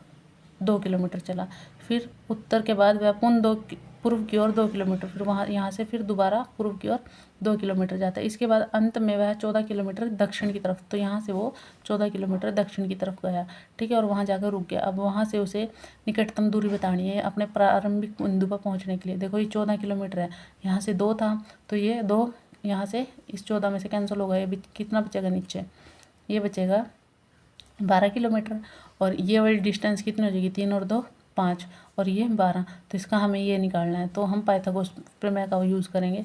12 का स्क्वायर प्लस 5 का स्क्वायर अंडर रूट, तो 12 का स्क्वायर 5 का स्क्वायर अंडर रूट करके कितना आएगा? 25 प्लस 144, 12 का स्क्वायर 144, 5 का स्क्वायर 25, तो ये आएगा 169, और इसका अंडर रूट क्या होगा? 13 किलोमीटर। तो इसकी प्रारंभिक बिंदु से दूर कितनी होगी? 13 किलोमीटर। देखिए क्वेश्चन ये है, तो इसका आंसर क्या आएगा? 13 किलोमीटर। ठीक है, मतलब सबसे पहले पूर्व में गया, फिर उसके बाद उत्तर में गया, उत्तर से फिर दोबारा पूर्व में गया 2 किलोमीटर, फिर दक्षिण में आ गया 14 किलोमीटर, फिर वहाँ से इसकी दूरी पूछ रखी है, तो इसका आंसर आएगा 13 किलोमीटर। नेक्स्ट क्वेश्चन है, फीफा फेडरेशन की फुटबॉल एसोसिएशन रैंकिंग 2021 में भारत का स्थान बताना है, कौन सा था? तो उस टाइम क्या था? 106वां। ठीक है, और जो फीफा फेडरेशन एसोसिएशन कप है, ये फुटबॉल एसोसिएशन के नाम से, मतलब federation international D football association के नाम से जाना जाता है। ठीक है, इसकी फुल फॉर्म है ये federation international D football association. ठीक है, एसोसिएशन, और इसको फीफा के नाम से जाना जाता है। इसका जो मुख्यालय है वो स्विट्जरलैंड के अंदर है। ठीक है, और इसकी स्थापना हुई थी 1904 के अंदर फीफा फेडरेशन की, तो ये आपने याद रखना है। नेक्स्ट क्वेश्चन है, एक घड़ी 1 घंटे में 6 मिनट आगे चलती है। क्या करती है? एक घड़ी 1 घंटे में 6 मिनट आगे चलती है, और सुबह 8 बजे सही समय सेट किया जाता है, मतलब 8 बजे उसको शुरू किया गया, हमने 8 बजे सेट कर दिया हमने टाइम। यह घड़ी उसी दिन शाम को 6 बजे बजना कब दिखाएगी? मतलब 6 किस टाइम बजेंगे शाम को, इसमें वो बताना है हमें। तो देखिए, जब 8 बजे का टाइम सेट किया हुआ है, तब यह घड़ी उसी दिन शाम को 6 बजना कब दिखाएगी, ये पूछा है इसने। तो क्या होगा? देखो, 8 बजे चेक कर लिया उसने सेट, तो 1 घंटे बाद वह 6 मिनट आगे बढ़ेगी। ठीक है, अब हमें पहले 6 बजना चेक करना है, तो 6 बजे तक वो कितना चलेगी? तो 8 से 6 के बीच कितना टाइम होगा? तो मान लो 1 घंटा उसने कंप्लीट किया, तो 1 घंटे में वो 6 मिनट आगे चली है। ठीक है, 8 से 6 के बीच कितने घंटे होते हैं? 10 घंटे होते हैं, ठीक है। अब 10 घंटे में वो 1 घंटे में 6 मिनट चल रही है, तो 10 घंटे में कितने चलेगी, 10 गुणा 6, तो मतलब 60 मिनट आगे जाएगी। 60 मिनट आगे गई है मतलब 1 घंटा आगे गई है, तो हमें 6 बजे ना दिखाना है, तो वो 1 घंटे आगे जाके दिखाएगी, मतलब 7 बजे वो घड़ी में क्या बजेंगे, 6 बजेंगे शाम को, क्योंकि वो 6 मिनट आगे चल रही है। नेक्स्ट क्वेश्चन है, मुद्रास्फीति को नियंत्रित करने के लिए ईरान सरकार ने निम्नलिखित में से कौन सी मुद्रा शुरू की है। देखिए, जो ईरान है उसकी जो मुद्रा थी, ठीक है, जैसे भारत की क्या है मुद्रा, रुपया है ना, ऐसे ईरान की जो मुद्रा है रियाल थी, ठीक है पहले। तब पर जो महंगाई के कारण उसको नियंत्रित करने के लिए सरकार ने क्या किया है, अपनी जो मुद्रा है वो तोमान कर लिया, ठीक है। तो इसका आंसर क्या होगा, तोमान। इसमें ऑप्शन दे रखे हैं पाउंड, रियाल या फिर उपरोक्त में से कोई नहीं, तो तोमान इसका आंसर होगा। पहले इसकी क्या थी, रियाल। नेक्स्ट क्वेश्चन है, देखिए क्या है, विश्व स्वास्थ्य दिवस प्रतिवर्ष डैश को मनाया जाता है, बताना है विश्व स्वास्थ्य दिवस कब मनाया जाता है। 8 मार्च, 7 अप्रैल, 22 सितंबर, इनमें से कोई चीज़ नहीं, तो इसका आंसर क्या होगा, 7 अप्रैल। जो विश्व स्वास्थ्य दिवस है वो प्रतिवर्ष 7 अप्रैल को मनाया जाता है। अगर हम बात करें 2025 की, तो विश्व स्वास्थ्य दिवस की जो 2025 की थीम थी उसका वो थी स्वस्थ शुरुआत आशापूर्ण भविष्य, ठीक है। याद रखनी है आपने कि एग्जाम में आ सकता है, स्वस्थ शुरुआत आशापूर्ण भविष्य। नेक्स्ट है, क्वेश्चन है, कंप्यूटर नेटवर्क में डैश प्रणाली का उपयोग किया जाता है जो विभिन्न उपयोगकर्ताओं को एक ही नेटवर्क पर समान डाटा और एप्लीकेशन प्रोग्राम करने की अनुमति देता है। इंग्लिश में देखिए, dash system is used in computer network which allow different user to access the same data and application program on the same network. मतलब इसमें क्या बोल रखा है कि एक ही वह कौन सा सिस्टम है, नेटवर्क सिस्टम है जो यूज़र्स को सेम डाटा एक ही एप्लीकेशन पर, मतलब सेम नेटवर्क प्रोवाइड कराता है, ठीक है। एक ही नेटवर्क पर समान डाटा और एप्लीकेशन प्रोग्राम करने की अनुमति देता है यूज़र्स को। तो वो एक ही नेटवर्क पर अलग अलग यूज़र्स आएंगे तो उसको क्या बोलेंगे, मल्टी यूज़र। तो इसका आंसर क्या होगा, देखो इसमें ऑप्शन दे रखे हैं, multi user operating system, multi programming, या फिर बैच प्रोसेसिंग, या मल्टी प्रोसेसर। तो इसका क्या नाम, इसका मतलब होगा मल्टी मतलब बहुत ज़्यादा। तो इसने बोल रखा है कि बहुत सारे यूजर्स एक साथ डाटा यूज़ करेंगे, तो क्या होगा, मल्टी यूज़र ऑपरेटिंग सिस्टम। तो इसका आंसर क्या आएगा, ए। नेक्स्ट क्वेश्चन है, हरियाणा नलका योजना 2021 का मुख्य उद्देश्य क्या था। देखो, हरियाणा सरकार ने 2021 में जब ये एग्ज़ाम हुआ था उस टाइम एक हरियाणा नलका योजना शुरू की गई थी। इसका जो उद्देश्य था वो था, इसमें ऑप्शन दे रखे हैं, देखो सबसे पहले राज्य में औद्योगिक संपत्तियों को नल का पानी उपलब्ध कराना, जो औद्योगिक संपत्तियाँ नल का पानी उपलब्ध कराना। दूसरा है ग्रामीण लोगों को नल का पानी उपलब्ध कराना, ठीक है। और तीसरा ऑप्शन इसमें दे रखा है शहरी लोगों को नल का पानी उपलब्ध कराना, और चौथा इसने दे रखा उपरोक्त में से कोई नहीं। देखो, अगर जो हम नलके की बात करें, ठीक है, नलका की बात करें तो वो कहाँ ज़्यादातर कहाँ पाया जाता है, गांव में ग्रामीण लोग यूज़ करते हैं नलके को। तो औद्योगिक संपत्तियों के लिए तो नल का यूज़ नहीं होगा ना, तो इसका आंसर क्या होगा, शहरी लोगों के लिए भी नहीं यूज़ होगा। तो इसका क्या होगा आंसर, ग्रामीण लोगों को नल का पानी उपलब्ध कराना है, उनके लिए ही ये योजना चलाई गई थी 2021 के अंदर। नेक्स्ट क्वेश्चन है, नेक्स्ट है, गुट निरपेक्ष आंदोलन के 5 संस्थापकों में शामिल नहीं है। ये दोबारा वही क्वेश्चन आ गया, पहले जो गुट निरपेक्षता के ऊपर आया था। इसका मतलब इसमें कौन से संस्थापक देश शामिल नहीं है, तो बताना है घाना के नक्करमाहू, इंडोनेशिया के सुक्रोनो, या यूगोस्लाविया के जोसेफ ब्रिजो टिटो, या रूस के स्टालिन। तो इसका आंसर होगा, आपने सिंपल याद रखना है, रूस के स्टालिन जो है वो उसके संस्थापकों में शामिल नहीं है। नेक्स्ट क्वेश्चन है, हरियाणा विधानसभा के प्रथम स्पीकर कौन थे। जो विधानसभा है उसके प्रथम स्पीकर कौन थे, शन्नो देवी। लेडीज़ में याद रखना है शन्नो देवी, अगर जेंट्स की बात करें तो राव वीरेंद्र सिंह, ये याद रखना है अपने। नेक्स्ट क्वेश्चन है, PQRS और T 5 विद्यार्थी एक बेंच पर बैठे हैं, T और Q एक साथ बैठे हैं, T और R एक साथ बैठे हैं, P एकदम बाईं ओर बैठा है और Q एकदम दाईं ओर बैठा है, दूसरे स्थान पर बैठा है। क्यू एकदम दाईं ओर से दूसरे स्थान पर बैठा है, और पी और क्यू के बीच में बताना है कौन बैठा है। तो सिंपल सा बात है, देखने से ही पता चल रहा है। PQRS 5 विद्यार्थी हैं, टी और क्यू एक साथ बैठे हैं, मान लो टी यहाँ बैठा है और क्यू यहाँ बैठा है, ठीक है। टी और आर एक साथ बैठे हैं, अब यहाँ इसने बोला टी और आर भी, तो मान लो मैंने मान लिया ये आर भी यहाँ बैठा है, ठीक है। उसके बाद पी एकदम बाईं ओर बैठा है, देखो हमने पता है ये दाएँ होता है और ये बाएँ होता है। इसने क्या बोला, पी एकदम बाएँ, मान लो पी यहाँ बैठा है, ठीक है, बाईं ओर, और क्यू एकदम दाईं से दूसरी ओर। अब दाईं ओर ये होगा तो दूसरी ओर ये मान लो यहाँ एक बंदा बैठा है, इसके दाईं ओर सेकंड नंबर पे क्या है, क्यू। अब इसने बताया है, अब कौन बचा इसके अंदर, PQRS T, PQR, अब S बचा, ST, तो ये बन गई लाइन PQPRTQS। इसने क्या पूछा, P और Q के बीच में कौन बैठा है, P और Q के बीच में R और T बैठे हैं, तो इसका आंसर क्या होगा, R और T। ऑप्शन देख लेते हैं, देखो ऑप्शन दे रखे हैं ROT, ROP, QR, RS। तो इसका आंसर क्या है ROT, ये हमें याद रखना है। नेक्स्ट है कोल्ड ब्लेडेड जानवर है। देखो कोल्ड ब्लेडेड की बात कर रखी है। इसके ऑप्शन है पाइथर्मस, होलोथर्मस, पोइटोथर्मस या पाइकिलोथर्मस। देखो सबसे पहले हमें पता होना चाहिए कोल्ड ब्लेडेड का मतलब क्या है। देखो ये जानवरों के बारे में है। देखो दो तरह के होते हैं, ये होलोथर्मस दे रखा है ना, इसका मतलब होता है, मतलब ये इसमें थोड़ा गलत दे रखा है, ये होता है होम्योथर्मस, एक होता है पोइकिलोथर्मस। ठीक है, जो होम्योथर्मस होते हैं वो क्या करते हैं, वो जीव जो उनके शरीर का तापमान है वो हमेशा वही तापमान रखते हैं। ठीक है, और कुछ जीव ऐसे पाए जाते हैं जो तापमान, जो बाहर का मौसम का टेम्परेचर है उसके अकॉर्डिंग अपना तापमान चेंज कर लेते हैं अपने शरीर का। तो जो चेंज कर लेते हैं बाहर के मौसम के अकॉर्डिंग उनको बोलते हैं कोल्ड ब्लेडेड। ठीक है, और जो नहीं करते उनको बोलते हैं होम्योथर्मिस। तो इसका आंसर क्या होगा पोइकिलोथर्मस। जो ऐसे जानवर जो अपने शरीर का तापमान बाहर के वातावरण के अकॉर्डिंग चेंज कर लेते हैं। तो इसका आंसर क्या आएगा पोइकिलोथर्मस। इसके उदाहरण हो सकते हैं मछली, मेंढक, ठीक है, सर्प, सांप, ये सारे क्या है पोइकिलोथर्मस। नेक्स्ट क्वेश्चन है किसी फर्म के द्वारा प्रयुक्त इनपुट और उत्पादित आउटपुट के बीच में संबंध को किस नाम से जाना जाता है।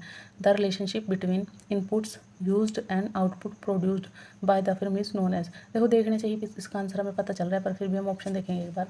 उत्पादन की लागत, लागत कार्य, उत्पादन कार्य, लागत आउटपुट संबंध। इसमें पूछ रहा क्या रिलेशनशिप बताना है between input used and output produce. Input का यूज़ करके आउटपुट क्या करी जा रही है, प्रोड्यूस करी जा रही है। तो उसको क्या बोलेंगे, उत्पादन कार्य बोलेंगे ना, प्रोडक्शन फंक्शन। क्योंकि क्या किया जा रहा है इसमें, इनपुट का यूज़ हो रहा है और आउटपुट को प्रोड्यूस किया जा रहा है। तो इसको क्या बोलेंगे उत्पादन कार्य। तो इसका आंसर क्या होगा उत्पादन कार्य, प्रोडक्शन फंक्शन।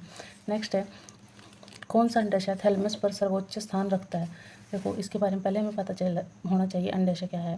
ये जो पुष्प होते हैं हमारे पुष्प पौधों के अंदर, ठीक है, जो पुष्प होते हैं उसके अंदर दो भाग होते हैं। देखो पुष्प के अंदर एक पुंकेसर और एक स्त्री केसर।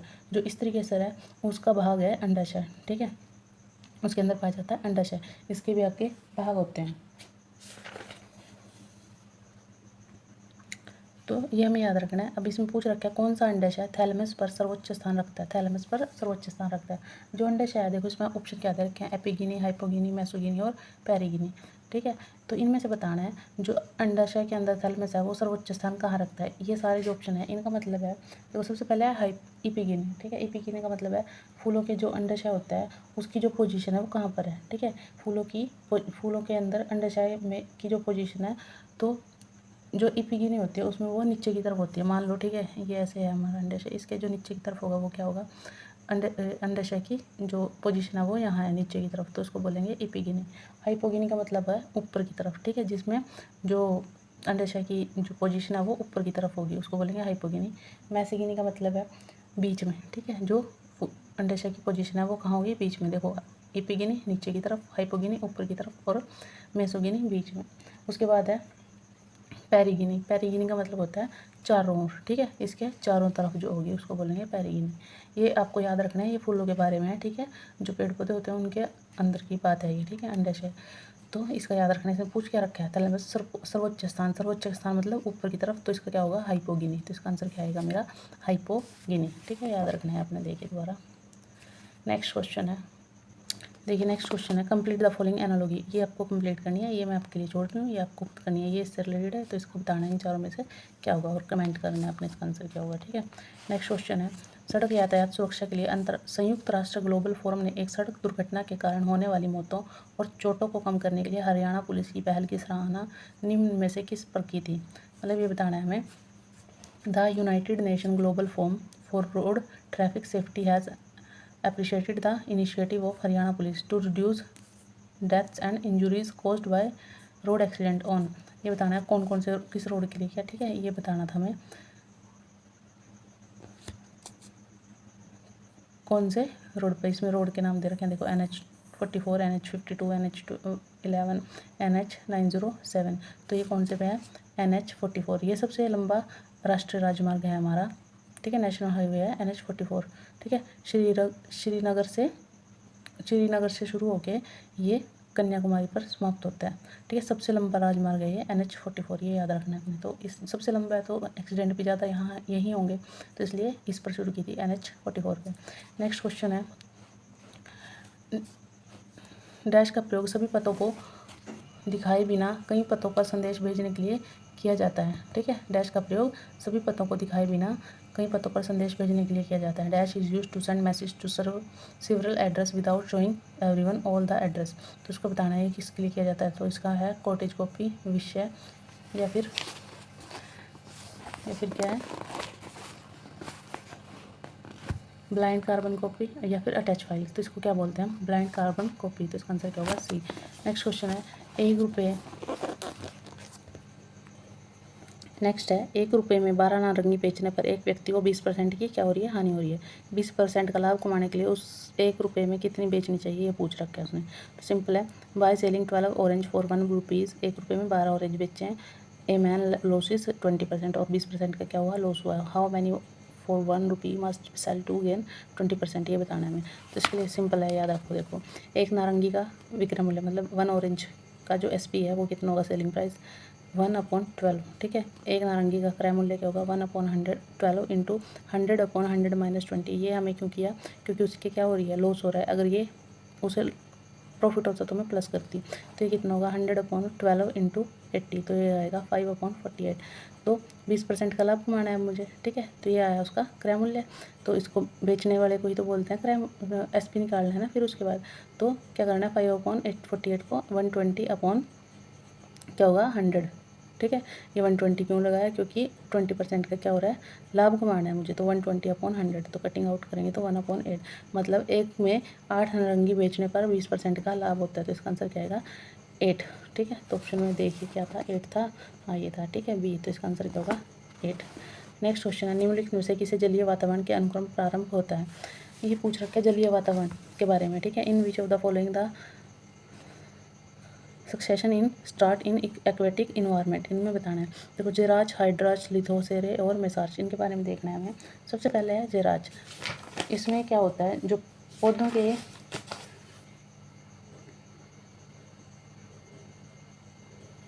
पौधों का विकास होता है ना, ठीक है, जेराज के अंदर ये होता है बिल्कुल सूखी जगह पर या बंजर जगह पे। हाइड्राज में क्या होता है, इसके नाम से पता लग रहा है, हाइड्रा हम पानी के लिए यूज़ करते हैं ना, तो हाइड्राज का मतलब है जलीय वातावरण में जो पौधों का विकास होता है। इसमें जलीय वातावरण का ही पूछ रखा है, अनुक्रम का मतलब पौधों का विकास ही है। तो ये हाइड्राज आएगा इसका बी आंसर। पर हमें इनके बारे में पता होना चाहिए। जेराज सूखी और बंजर जमीन के लिए, हाइड्राज पानी और या जलीय वातावरण के लिए, लिथोस्फीयर चट्टानों के बारे में। लिथोस्फीयर हमने पढ़ा होगा फिजिक्स के, ज्योग्राफी के अंदर लिथोस्फीयर पढ़ा हुआ है अपने, चट्टानों के बारे में। तो चट्टान का, तो ये चट्टानों के ऊपर है। ठीक है, पौधों का विकास। मेसार्च, ये याद रखना है आपने। नेक्स्ट है, स्लेश एंड बर्न कृषि को मिल्पा के नाम से जाना जाता है। स्लेश और बर्न कृषि को मिल्पा के नाम से जाना जाता है। ये क्वेश्चन आपने याद करना है, ये क्वेश्चन कई बार आया हुआ है। ठीक है, इसका है आंसर मैक्सिको। ठीक है, कहाँ है Mexico, C option. Venezuela, Indonesia, Mexico, Vietnam. तो इसका आंसर होगा मैक्सिको। ये याद रखना है, म से मिल्पा और म से मैक्सिको। नेक्स्ट है, ये थोड़ा ये भी याद रखना है, स्थानांतरित कृषि को इंडोनेशिया में लाडांग, फिलीपींस में कैनिंग और वियतनाम में रे। एक ये वाला वियतनाम में क्या बोला जाता है, रे, और वेनेजुला में कोनुको के नाम से जाना जाता है। ये दो इंपॉर्टेंट है, वियतनाम में रे और वेनेजुला में कोनुको के नाम से। ठीक है, फिर है नेक्स्ट क्वेश्चन, इंडिका के लेखक कौन है। देखो, इंडिका के लेखक कौन है, मैगस्थनीज। हेंगस्वांग कौन थे, हेंगस्वांग जहांगीर मतलब हर्षवर्धन के कार्यकाल में आया था। इसने हेंगस्वांग ने लिखी थी CU की। ये क्वेश्चन कई बार रिपीट होता है पेपर के अंदर। हेंगस्वांग ने कौन सी बुक लिखी थी, CU की। उसमें हर्षवर्धन के कार्यकाल के बारे में बताया गया है इसने। ठीक है, और भारत के में जो ये आया था आगमन के बारे में वो लिखा हुआ है इसने। उसके बाद मैगस्थनीज का पढ़ लिया आपने। इंडिका, कौटिल्य ने अर्थशास्त्र लिखा था, और विशाखा दत्त ने लिखा था। जो विशाखा दत्त था वो गुप्तकालीन टाइम का क्या था, कवि था विशाखा दत्त, और उसने लिखी थी मुद्रा राक्षस। इसकी एक ही कृति है जिसको मुद्रा राक्षस के नाम से हम जानते हैं, विशाखा दत्त। नेक्स्ट क्वेश्चन है,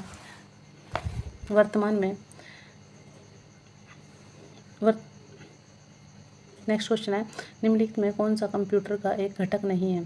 कंप्यूटर का घटक नहीं है वो पूछ रखा है। देखो, इनपुट यूनिट कंप्यूटर के अंदर है, स्टोरेज यूनिट भी है, CPU भी है। प्रोजेक्टर तो नहीं होता ना, प्रोजेक्टर तो हम बाहर से यूज़ करते हैं।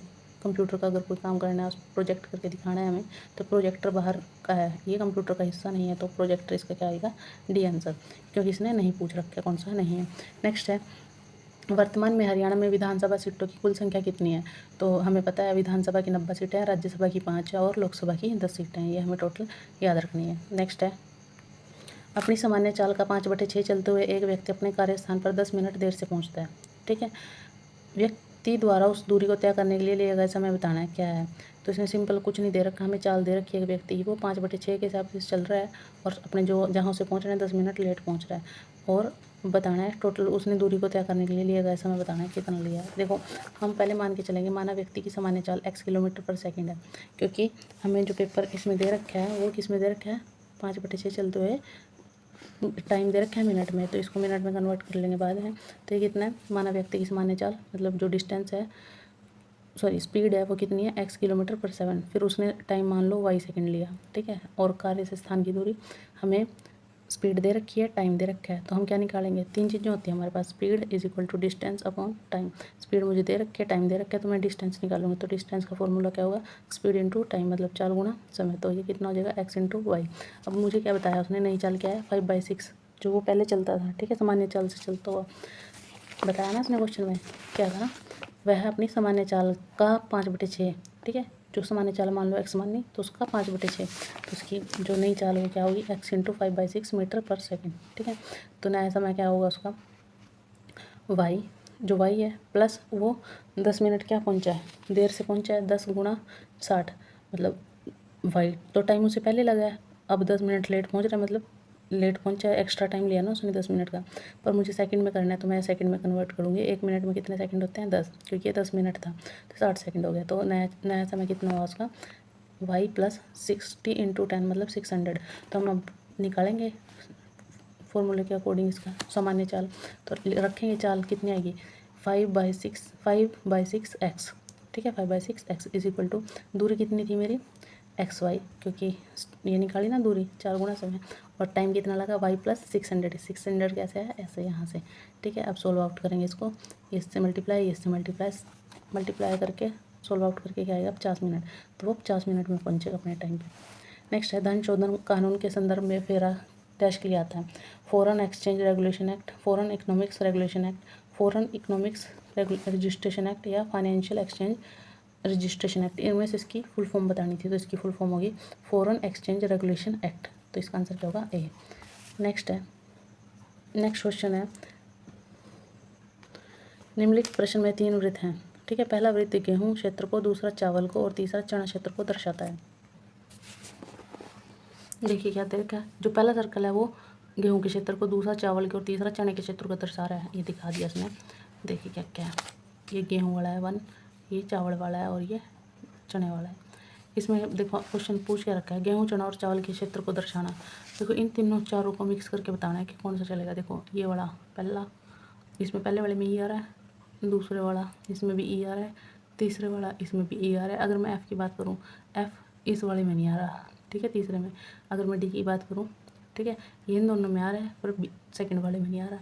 ठीक है, अगर मैं जी की बात करूँ तो इन दोनों में आ रहा है, इसमें नहीं आ रहा। पर हमें क्या करना है, क्वेश्चन क्या पूछ रखा है, गेहूँ चना और चावल तीनों के क्षेत्र को दर्शा रहा है, तो वो ई है जिसमें जो तीनों में काउंट हो रहा है।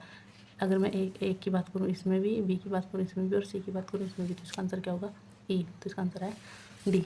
ठीक है, नेक्स्ट क्वेश्चन है, नीली क्रांति शब्द किससे संबंधित है। हमने पिछली वीडियो में भी पढ़ा था, जो ये क्रांति है मैंने इन सभी के बारे में बताया था। एक बार आप पिछली वीडियो चेक करके देखना, और जो पिछले ग्रुप डी की मैंने 4 सीरीज़ कंप्लीट कराई है, एक बार वो भी कंप्लीट देखना। ठीक है, आपके जो आने वाले HSSC के जो जितने भी एग्ज़ाम हैं सभी में काम आएगी।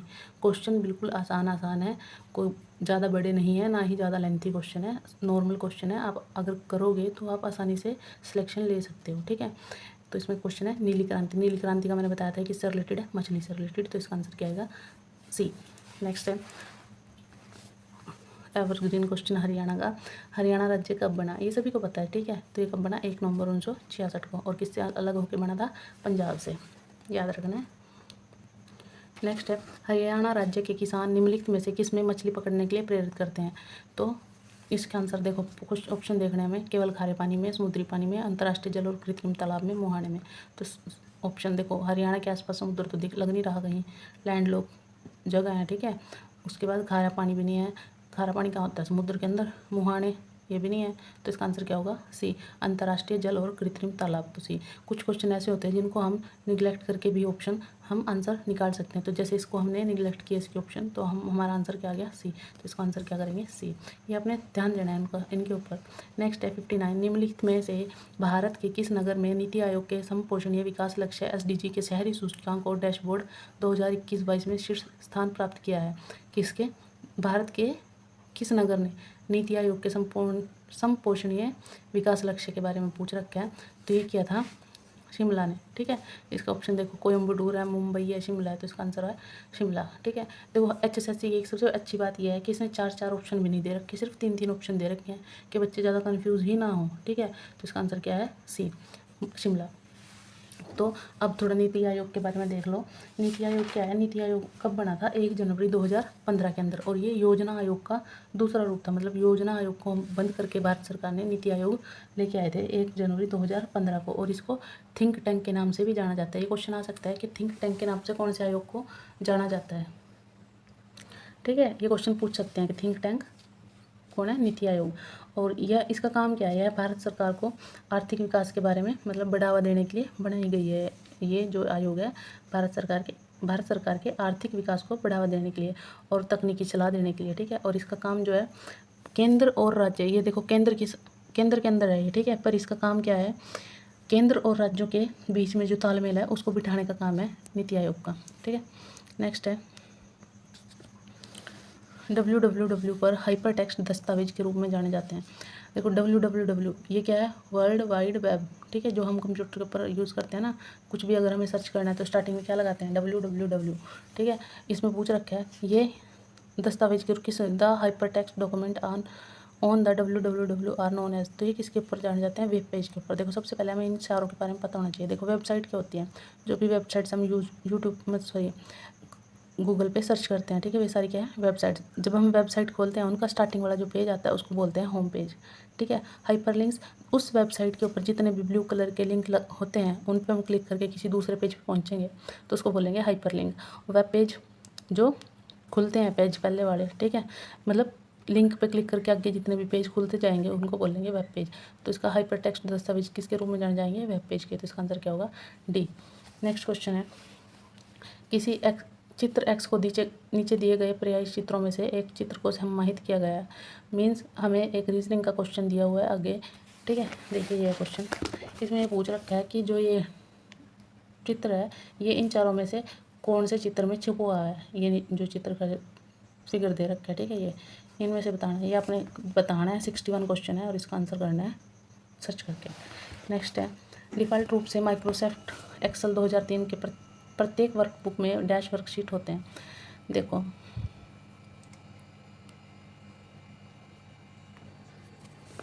इसमें पूछ रखा है by default each workbook in Microsoft Excel 2003 contain worksheet. मतलब जब हम 2003 ये माइक्रोसॉफ्ट का खोलते हैं कंप्यूटर के ऊपर तो इसमें कितनी वर्कशीट्स होती हैं बाय डिफ़ॉल्ट। ठीक है, तो ये पूछ रखे हैं, तो ये 1 है, 2 है, 3 है, 4 हैं, तो ये बाय डिफ़ॉल्ट 3 होती हैं। ठीक है, हमें एक्सेल के अंदर एक्सेल शीट के अंदर ये भी याद रखना है कितने कॉलम होते हैं और कितने रो होती हैं। ठीक है, रो होती हैं, देखो रो है 48,576 इतनी तो रो है, और 16,384 क्या है हमारे कॉलम है। ये याद रखना है। 10 48,576 क्या है हमारे रो, और 16,384 क्या है कॉलम। ये ध्यान रखना है आपने। नेक्स्ट है एक विद्यार्थी को अपने घर से कॉलेज जाने में 1 घंटा 40 मिनट लगता है। कॉलेज प्रातः 9:40 बजे शुरू होता है। यदि विद्यार्थी कॉलेज 10 मिनट पहले पहुंच जाता है तो वह घर से कितने बजे निकलता है? देखो सिंपल सोल्व करना है। देखो सबसे पहले क्या है, घर से कॉलेज जाने में 1 घंटा 40 मिनट लग रहे हैं और वह 9:40 बजे उसका कॉलेज जो है शुरू हो रहा है, पर वह 10 मिनट पहले पहुंच गया। मतलब 9:40 पे शुरू हो रहा है पर 10 मिनट पहले पहुंचा तो 9:30 पहुंच गया।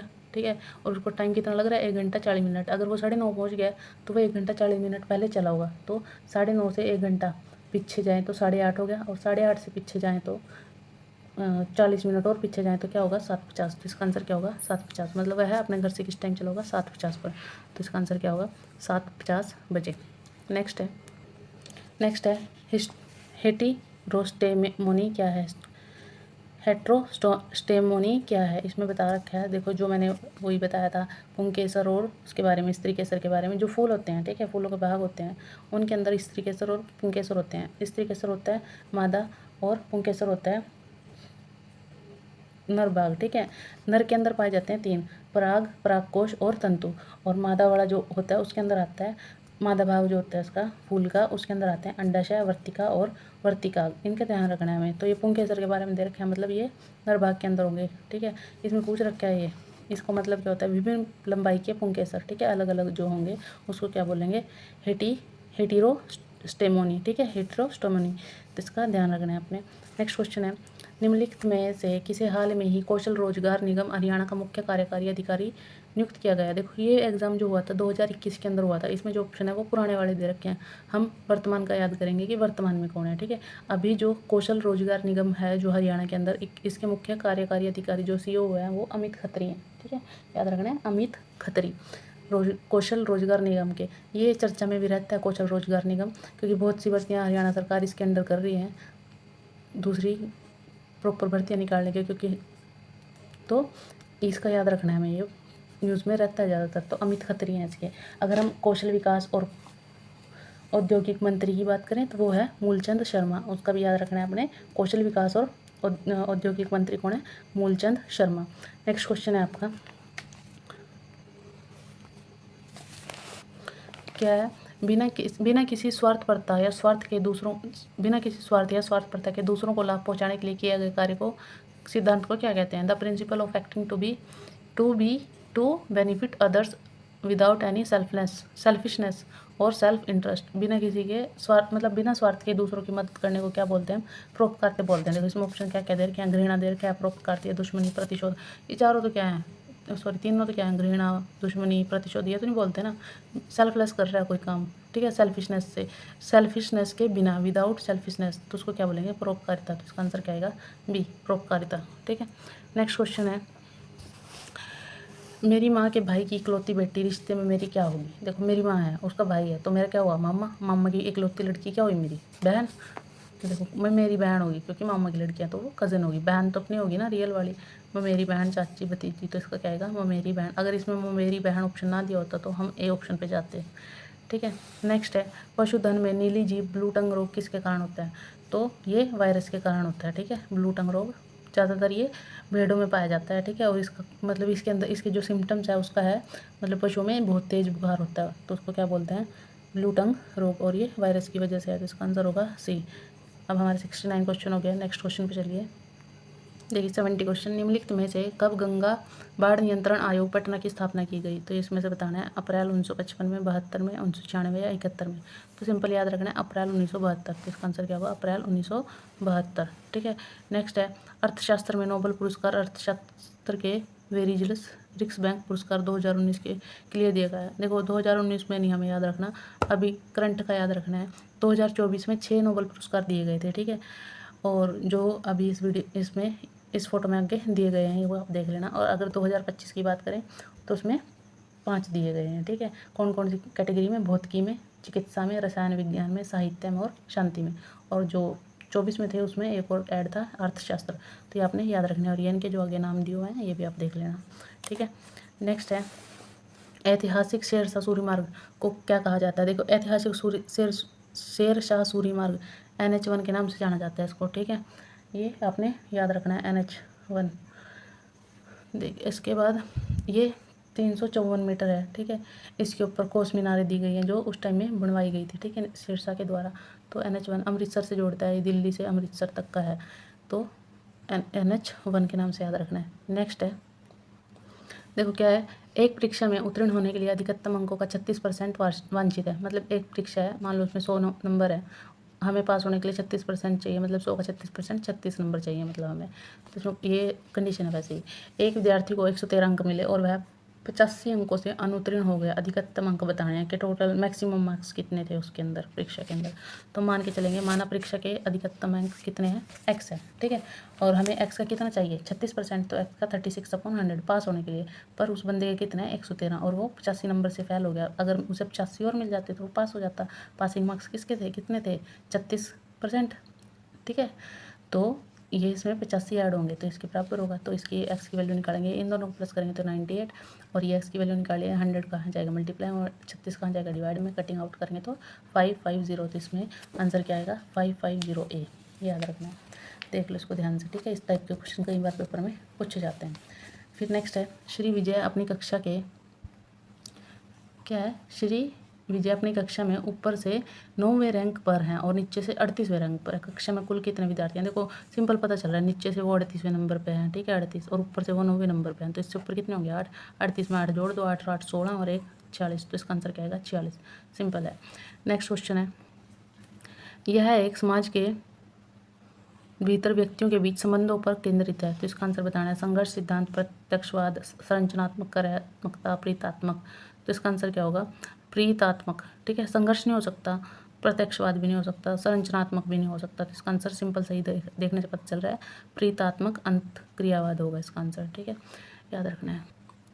नेक्स्ट क्वेश्चन है, निम्नलिखित में से किस नगर में हरियाणा सरकार ने एक राष्ट्रीय रोग नियंत्रण केंद्र स्थापित करने की योजना बनाई है, तो ये है ऑप्शन है इसके गुड़गांव में, अम्बाला में या फिर हिसार में, तो ये इसका आंसर है अम्बाला में, ठीक है। हरियाणा सरकार के द्वारा अम्बाला में एक राष्ट्रीय रोग नियंत्रण केंद्र स्थापित करने की योजना है। इसका मुख्य कार्य रोगों के रोकथाम व बेहतर स्वास्थ्य को सुनिश्चित करने के लिए है, तो ये अम्बाला में स्थापित की हुई है।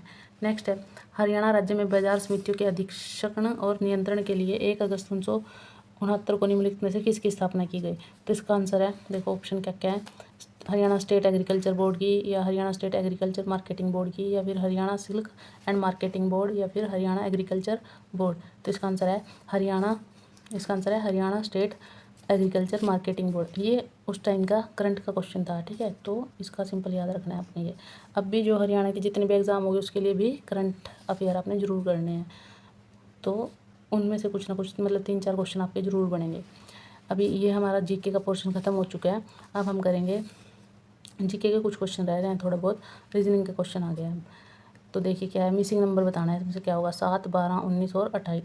देखो 7 में कितने जोड़े हैं 5, तो आया 12, 12 में कितने जोड़े 7, तो आया 19, और 19 में कितने जोड़े हैं, देखो पहले 5 फिर 7, 2 2 जो ऐड होते हैं, फिर 12 में मैं 9 जोड़ूँ तो क्या आएगा, 12 में 7 जोड़ा तो 19 आया, 19 में कितने जोड़ूँ 9 जोड़ूँ तो क्या आएगा 28 आएगा। तो ऐसे ही इसमें 28 में अब क्या जोड़ूंगी मैं 11, क्योंकि 2 2 नंबर ऐड हो रहे हैं, पहले 5 फिर 7 फिर 9 फिर 2 और जोड़ूंगी 11, तो इसमें 11 जोड़ूंगी तो क्या आएगा 39, तो इसका आंसर क्या आएगा 39, तो इसका आंसर है ए। नेक्स्ट क्वेश्चन है, मोहन जहाँ खड़ा है वहाँ से 7 किलोमीटर उत्तर की ओर चलता है। मान लो कोई बंदा खड़ा है, ठीक है, वो कितने कहाँ चला उत्तर की तरफ 7 किलोमीटर, उसके बाद दाएं और मुड़ जाता है सीधा 3 किलोमीटर चलता है, फिर दाएं और मुड़ता है 7 किलोमीटर चलता है, जहाँ वह चला था वहाँ से कि अभी कितनी किलोमीटर दूरी पर है। इसके ऑप्शन है 4, 3, 1 और 5। तो देखो सिंपल दे रखे हैं, ये है पूर्व, ये है पश्चिम, ये है उत्तर, ये है दक्षिण। सबसे पहले यहाँ से चला वो उत्तर की तरफ 7 किलोमीटर, यहाँ से उसका राइट हैंड साइड ये है और लेफ्ट हैंड साइड ये है, तो राइट हैंड साइड चला दाएं और 3 किलोमीटर, फिर वहाँ से इसका राइट हैंड साइड इस साइड है, तो अब दोबारा क्या होगा इस साइड होगा ना राइट हैंड साइड, तो यहाँ से फिर दोबारा 7 किलोमीटर आया, यहाँ से यहाँ तक का पूछ रखा है, तो इनके बीच में कितना था 3 किलोमीटर, तो इसका आंसर क्या आएगा 3। नेक्स्ट क्वेश्चन है GUI का अर्थ। GUI का मतलब सभी को पता है, ये बहुत बार रिपीटेड क्वेश्चन है, तो इसका होता है ग्राफिकल यूज़र इंटरफेस, तो इसका आंसर क्या होगा, देखो इसमें अलग अलग दे रखे हैं, ग्राफिकल यूनिवर्सल, ठीक है, graph use interface, graphical user interface और ग्राफिकल यूनिक इंटरफेस, तो इनमें कन्फ्यूज नहीं होना, तो इसका आंसर क्या होगा C, graphical user interface. Next question है 1859 में विला फ्रैंका की संधि किनके बीच हुई, तो इसे याद रखना है फ्रांस और ऑस्ट्रेलिया के बीच है, ठीक है, तो इसके बीच हुई थी फ्रांस और ऑस्ट्रेलिया के बीच। नेक्स्ट है, फेसबुक को वर्ष डैश में सोशल नेटवर्किंग सेवा और वेबसाइट के रूप में लॉन्च किया गया। फेसबुक को मार्क जुकरबर्ग हैं इसके संस्थापक जो हैं फेसबुक के, तो ये कब आई थी 2000, देखो ऑप्शन क्या क्या है 2005, 6, 4, 10, आप कमेंट करो कब आई थी ये, ठीक है, बाकी मैं आपको बताती हूँ।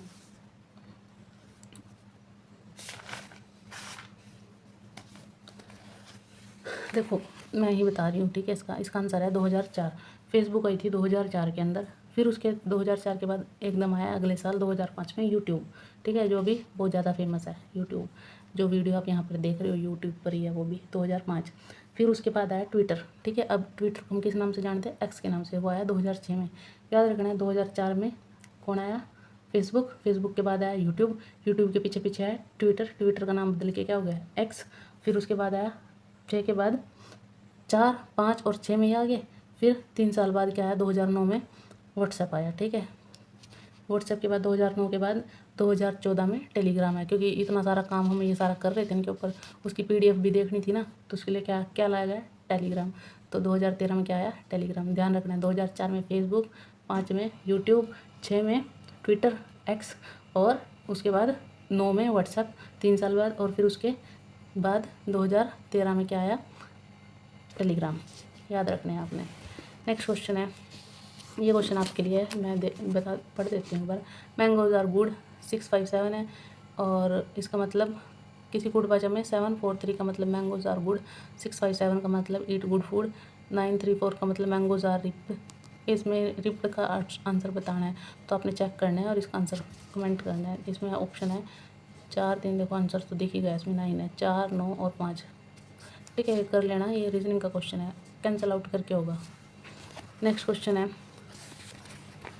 देखो रीजनिंग के बहुत ही आसान क्वेश्चन दे रखे हैं, इसलिए मैं उनको सोल्व नहीं करा रही, ये आप खुद भी कर सकते हैं, हर बच्चा कर सकता है इसको, ठीक है।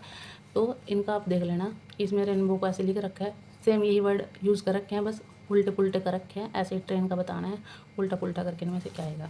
नेक्स्ट है क्वेश्चन, कौन सा वार्षिक भुगतान 8% प्रतिवर्ष दर से 5 वर्षों में 580 के ऋण को मोचन कर देगा। Means what annual payment will discharge a डेप्ट ऑफ 580, ठीक है, 580 due in 5 years, the rate being 8% per annum. ये क्वेश्चन देखिए क्या है, मान लो उसको एक्स राशि का भुगतान करना है, ठीक है। इसने पूछ रखा है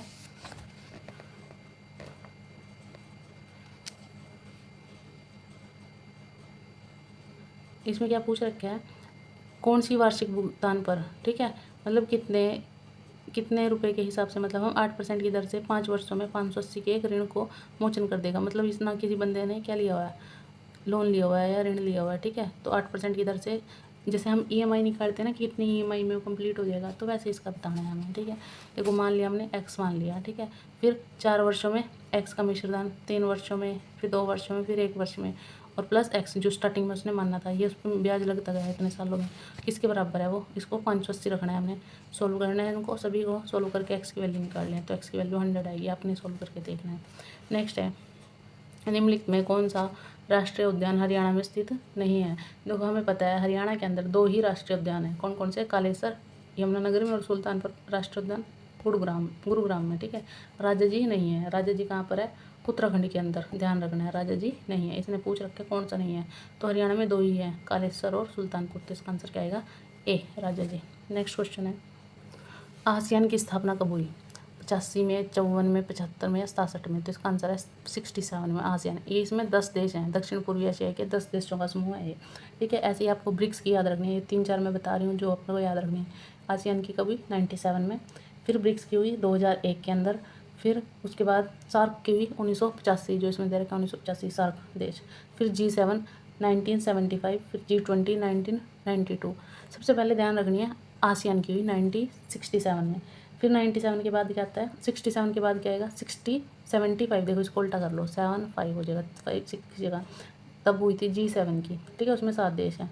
फिर 97 के बाद आएगा 10 साल बाद, 75 के बाद देखो 1967, इसको उल्टा करो तो क्या आएगा G7, फिर 7 से याद कर लो G7, ठीक है। इसके बाद G7 याद रखो 1975, फिर उसमें 10 साल और जोड़ दो, 1975 के बाद 1985, तो आया सार्क, ठीक है। 85 में क्या आया सार्क, फिर 1985 के बाद आया 1992, 7 साल बाद G20, ठीक है। ये 7 से क्या रखा था G7 याद, तो उसके बाद क्या है G20 1992 में, फिर 1992 के बाद 2001 में क्या आया ब्रिक्स, ठीक है। ये आपने याद रखने हैं।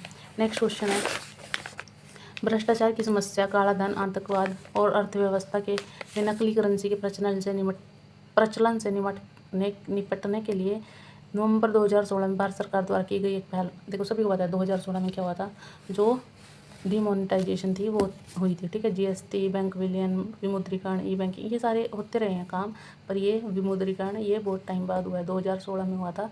जितने भी बड़े नोट थे वो सारे बंद कर दिए गए थे, ठीक है, नकली करेंसी को रोकने के लिए। तब बहुत लाइन लगी थी हर बैंक में, ATM में, ठीक है। तो ये 2016 में हुआ था डिमोनेटाइजेशन। नेक्स्ट है, हरियाणा पुलिस ने एक नया सॉफ्टवेयर एप्लीकेशन लॉन्च किया है जिसका नाम डैश है, जो पुलिस को सभी आपराधिक रिकॉर्ड को डिजिटाइज और केंद्रीकृत करने के लिए अनुमति देगा। जांच के दौरान एक केंद्रीकृत डाटाबेस के साथ एक संदिग्ध के विवरण का तुरंत मिलान करेगा। मीन्स हरियाणा सरकार ने हरियाणा पुलिस के लिए एक डिजिटल सॉफ्टवेयर मतलब सॉफ्टवेयर एप्लीकेशन लॉन्च की है, जिसमें अगर कोई भी व्यक्ति अपराधी है, एक बार उसके खिलाफ मुकदमा दर्ज हो गया, उसकी सारी डिटेल रखी जाएगी। अगर उस व्यक्ति ने कभी दोबारा कोई कांड किया या कुछ भी किया तो एक बार उसके नाम नंबर से ही अगर उसका डालेंगे हम उस एप्लीकेशन में, तो उसका पूरा पिछला बायोडाटा निकल के आ जाएगा कि उसने कब और कहाँ क्या वारदात की थी। ठीक है, तो ये एप्लीकेशन यूज़ किया है। तो इसका बताना है कौन सा है। Police data analytical system, police data digitalisation system, artificial intelligence, police data centralisation system. तो इसका है C, police artificial system, police artificial intelligent system. इसका आंसर क्या होगा? सी। नेक्स्ट है हमारा, ये हमारा पोर्शन कंप्लीट है। अब हमारे इंग्लिश और हिंदी के कुछ क्वेश्चन रह गए हैं, 20 क्वेश्चन है, वो देखेंगे अब हम। इंग्लिश का क्वेश्चन है सबसे पहला, they found gold coins dash the mattresses. Mattresses मतलब गद्दे। दे फाउंड, उन्होंने क्या पाए? गोल्ड के कॉइन्स। किसके? Dash the mattresses. मैट्रेसेस के ऊपर भी नहीं हो सकते, नीचे ही होंगे। नीचे का मतलब होता है बीनीथ, तो इसका आंसर आएगा बीनीथ। इनटू का मतलब होता है में। ठीक है, अब मैट्रेसेस में तो नहीं पाए जाएंगे ना, या तो नीचे होंगे या फिर ऊपर होंगे। ऊपर का ओवर आता है या अप आता है या ऑन आता है। ठीक है, तो इसमें बीनीथ सही बैठेगा। इनटू में होता है, ये नहीं होगा। अक्रॉस, अक्रॉस ये भी नहीं होगा। थ्रू, किसी थ्रू का मतलब होता है जैसे कोई चीज़ है, मान लो ये एक पाइप है, ठीक है, इसके अंदर से होकर कोई चीज़ जाए तो उसको थ्रू बोलते हैं। थ्रू यूज होता है मतलब वहाँ। तो इसका आंसर बिल्कुल सेट कौन सा बैठेगा? बीनीथ। तो इसका आंसर रहेगा ए। नेक्स्ट है, आई सा हिम डैश द क्राउड। अभी देखने से पता चल रहा है, प्रीपोजिशन बतानी है। देखो इनमें सभी में मैं ऊपर दे रखा था कि प्रीपोजिशन कौन सी आएगी, तो ये प्रीपोजिशन होती है। ठीक है, तो आई सा हिम डैश द क्राउड, मैंने उसको देखा कहाँ? क्राउड में की सेंस आ रही है ना, तो में इन में का क्या होता है? इन, मतलब क्राउड में देखा ना किसी बंदे को, तो इन आएगा इसका। देखो अमंग का मतलब होता है दो या दो के बीच में, बिसाइड मतलब साथ में, ऑन मतलब ऊपर, तो इनका तो तीनों का मीनिंग ही नहीं बैठ रहा है यहाँ, तो क्या आएगा? इन। नेक्स्ट है, fill up the blank in the following sentence using the right form of word given in bracket। हमें ये बताना है कि इसमें क्या आएगा। देखो क्या है, the boy were ridiculing him for his coward। coward का बताना है हमें, तो इसका आएगा, देखो इस क्या बता रहा है ये, the boy were ridiculing him for his coward. Coward मतलब कायर होता है। ठीक है, तो उसकी बॉय की क्या बतानी है? विशेषता बता रहा है, तो क्या आएगा? कवर्ड, कवर्डली, कवर्डिक या कवर्डी। तो कवर्डी का आएगा इसका, DICE, बी आंसर। ठीक है, ये ब्रेवरी मतलब कायरता के बारे में बता रहा है, मतलब उसमें लैक ऑफ ब्रेवरी है, तो इसका करेक्ट फिलर क्या होगा? बी। नेक्स्ट क्वेश्चन है 94 to 95, मतलब 94 और 95 जो है, fill in the blank with appropriate article from the alternative given below. Article choose करने में क्या आएगा? He is dash LLB, LLB क्या की आवाज़ आ रही है? एल, स्वर की आवाज़ आ रही है। हमें पता है जहाँ भी हमें स्वर की आवाज़ आती है, ठीक है, स्वर ओ से अंग तक, ठीक है, तो हम क्या यूज़ करते हैं? एन यूज़ करते हैं। जहाँ नहीं आती तो वहाँ देखो, दो डेफिनेट और इनडेफिनेट आर्टिकल टू टाइप के हैं, डेफिनेट और इनडेफिनेट। डेफिनेट होता है द, जो हमें चीज़ डेफिनेट पता है तब द का यूज़ करते हैं, जिनका हमें नहीं पता तो इनडेफिनेट, ए और एन। ठीक है, तो एन का यूज़ करते हैं जहाँ वावल की आवाज़ आए या साउंड आए वावल की, AEIOU 5 वावल होते हैं इंग्लिश के अंदर, इनकी आवाज़ कहीं भी आए तो AN, बाकी में ए लगता है। तो इसमें वावल की आवाज़ आ रही है तो इसमें क्या लगेगा? एन, तो आंसर क्या आएगा? एन। नेक्स्ट क्वेश्चन है, dash boy sings a melodious song at the crack of dawn. तो इसमें बताना है क्या आएगा? एन, नाइदर ए और सी और ए और एन दे रखे हैं, पर ए ना तो ए आएगा ना ही बी, क्या आएगा? AN आएगा, तो इसमें क्या आएगा? द आएगा। The boy sings a melodious sing at the crack of dawn. Dawn का मतलब होता है सूर्यास्त। ठीक है, नेक्स्ट हमारे हिंदी के 5 क्वेश्चन रह गए हैं। 5 क्वेश्चन इंग्लिश के थे, कंप्लीट है। अब है 5 क्वेश्चन हिंदी के। अपराधी शब्द का स्त्रीलिंग, अपराधी का क्या होता है? अपराधिनी। ठीक है, क्या आएगा? सी। ये थोड़ा मिस्टेक है स्पेलिंग इसमें, तो क्या आएगा? अपराधिनी, अपराधिनी। तो इसका आंसर क्या होगा? सी। नेक्स्ट क्वेश्चन है, उच्चारित शब्दों को लिखने में प्रयुक्त लिपि चिन्हों में व्यवस्थित रूप को क्या कहते हैं? देखो, उच्चारित शब्द को लिखने में, अगर लिखने की बात करें तो लिखनी क्या होती है? वो वर्तनी होती है ना, वर्तनी। जैसे मैंने यहाँ बताया आपको कि ये स्पेलिंग मिस्टेक है। स्पेलिंग हम किस में बोलते हैं? इंग्लिश में। अगर हिंदी की बात करें तो ये वर्तनी गलत है, यहाँ वर्तनी इनकी शुद्ध नहीं है। तो लिखने की बात की करी जा रही है तो उसको क्या बोलते हैं? वर्तनी। स्वर क्या होते हैं? अ से अंग तक होते हैं ना। विसर्ग हम उसमें पढ़ते हैं संधि में, ठीक है, हाँ, वो लगाते हैं जो विसर्ग, तो इसका क्या आएगा? वर्तनी को क्या बोलते हैं? सॉरी, लिखने की उसको क्या बोलते हैं? लिपि को वर्तनी। नेक्स्ट है, चलते चलते शब्द का उदाहरण पूछ रखा है। तो जहाँ भी वर्ड क्या होते हैं? बार बार दोहराए जाते हैं उसको पुनरुक्त शब्द बोलते हैं। चलते चलते मतलब एक ही वर्ड 2 बार दोहराया जाए तो उसको बोले हैं पुनरुक्त। तो ये किसका उदाहरण है? पुनरुक्त। तत्सम वे होते हैं जो संस्कृत के शब्द हैं। तद्भव जो संस्कृत से हम हिंदी की भाषा में बोलचाल में यूज़ करते हैं उनको तद्भव बोलते हैं। जो समय के अनुसार चेंज होके हिंदी बन गई संस्कृत शब्दों की। तद्भव विदेशी शब्द वो हैं जो उर्दू, फारसी इन भाषाओं से लिए गए हैं और हम उनका हिंदी में यूज़ करते हैं, उनको विदेशी शब्द बोलते हैं। नेक्स्ट क्वेश्चन है, पुष्कर शब्द का तद्भव शब्द पूछ रखा है। तो पुष्कर का पुकार नहीं हो सकता, पैर नहीं हो सकता, पोखर। तो इसका आंसर क्या है? सी, पोखर। नेक्स्ट है, विसर्ग का प्रयोग शब्दों में होता है। देखो, तद्भव में नहीं होता, विदेशी में नहीं होता, तत्सम में भी नहीं होता। इन किसी में विसर्ग का प्रयोग नहीं होता। जब संधि करते हैं तब करते हैं, कुछ भी किस में? स्वर में, कुछ स्वर में करते हैं। तो इस क्या आएगा आंसर? डी, इनमें से कोई नहीं। तो ये हमारे 100 क्वेश्चन जो हैं दुर्ग शक्ति एग्जाम के कंप्लीट हो चुके हैं। पूरी वीडियो को देखिए और अच्छे से। ये हमने 12 दिसंबर 2021 का पूरा पेपर कंप्लीट कर लिया है, ठीक है। ऐसे ही वीडियोस देखते रहिए जब तक सीईटी मेंस का एग्ज़ाम नहीं आ जाता या ग्रुप डी का एग्ज़ाम नहीं हो जाता। मैं पिछली जितने भी एचएसएससी के 2017-18 के बाद के जितने भी एग्ज़ाम हो चुके हैं सभी के पीवाईक्यू सीरीज़ वाइज मैं करा रही हूँ, ठीक है। सभी वीडियोस देखते रहिए, लाइक और सब्सक्राइब भी करिए चैनल को, जिससे और लोगों को भी ये चैनल, जिसको अकेडमी के बारे में हमारी पता चले, ठीक है। धन्यवाद आप सभी का देखने के लिए।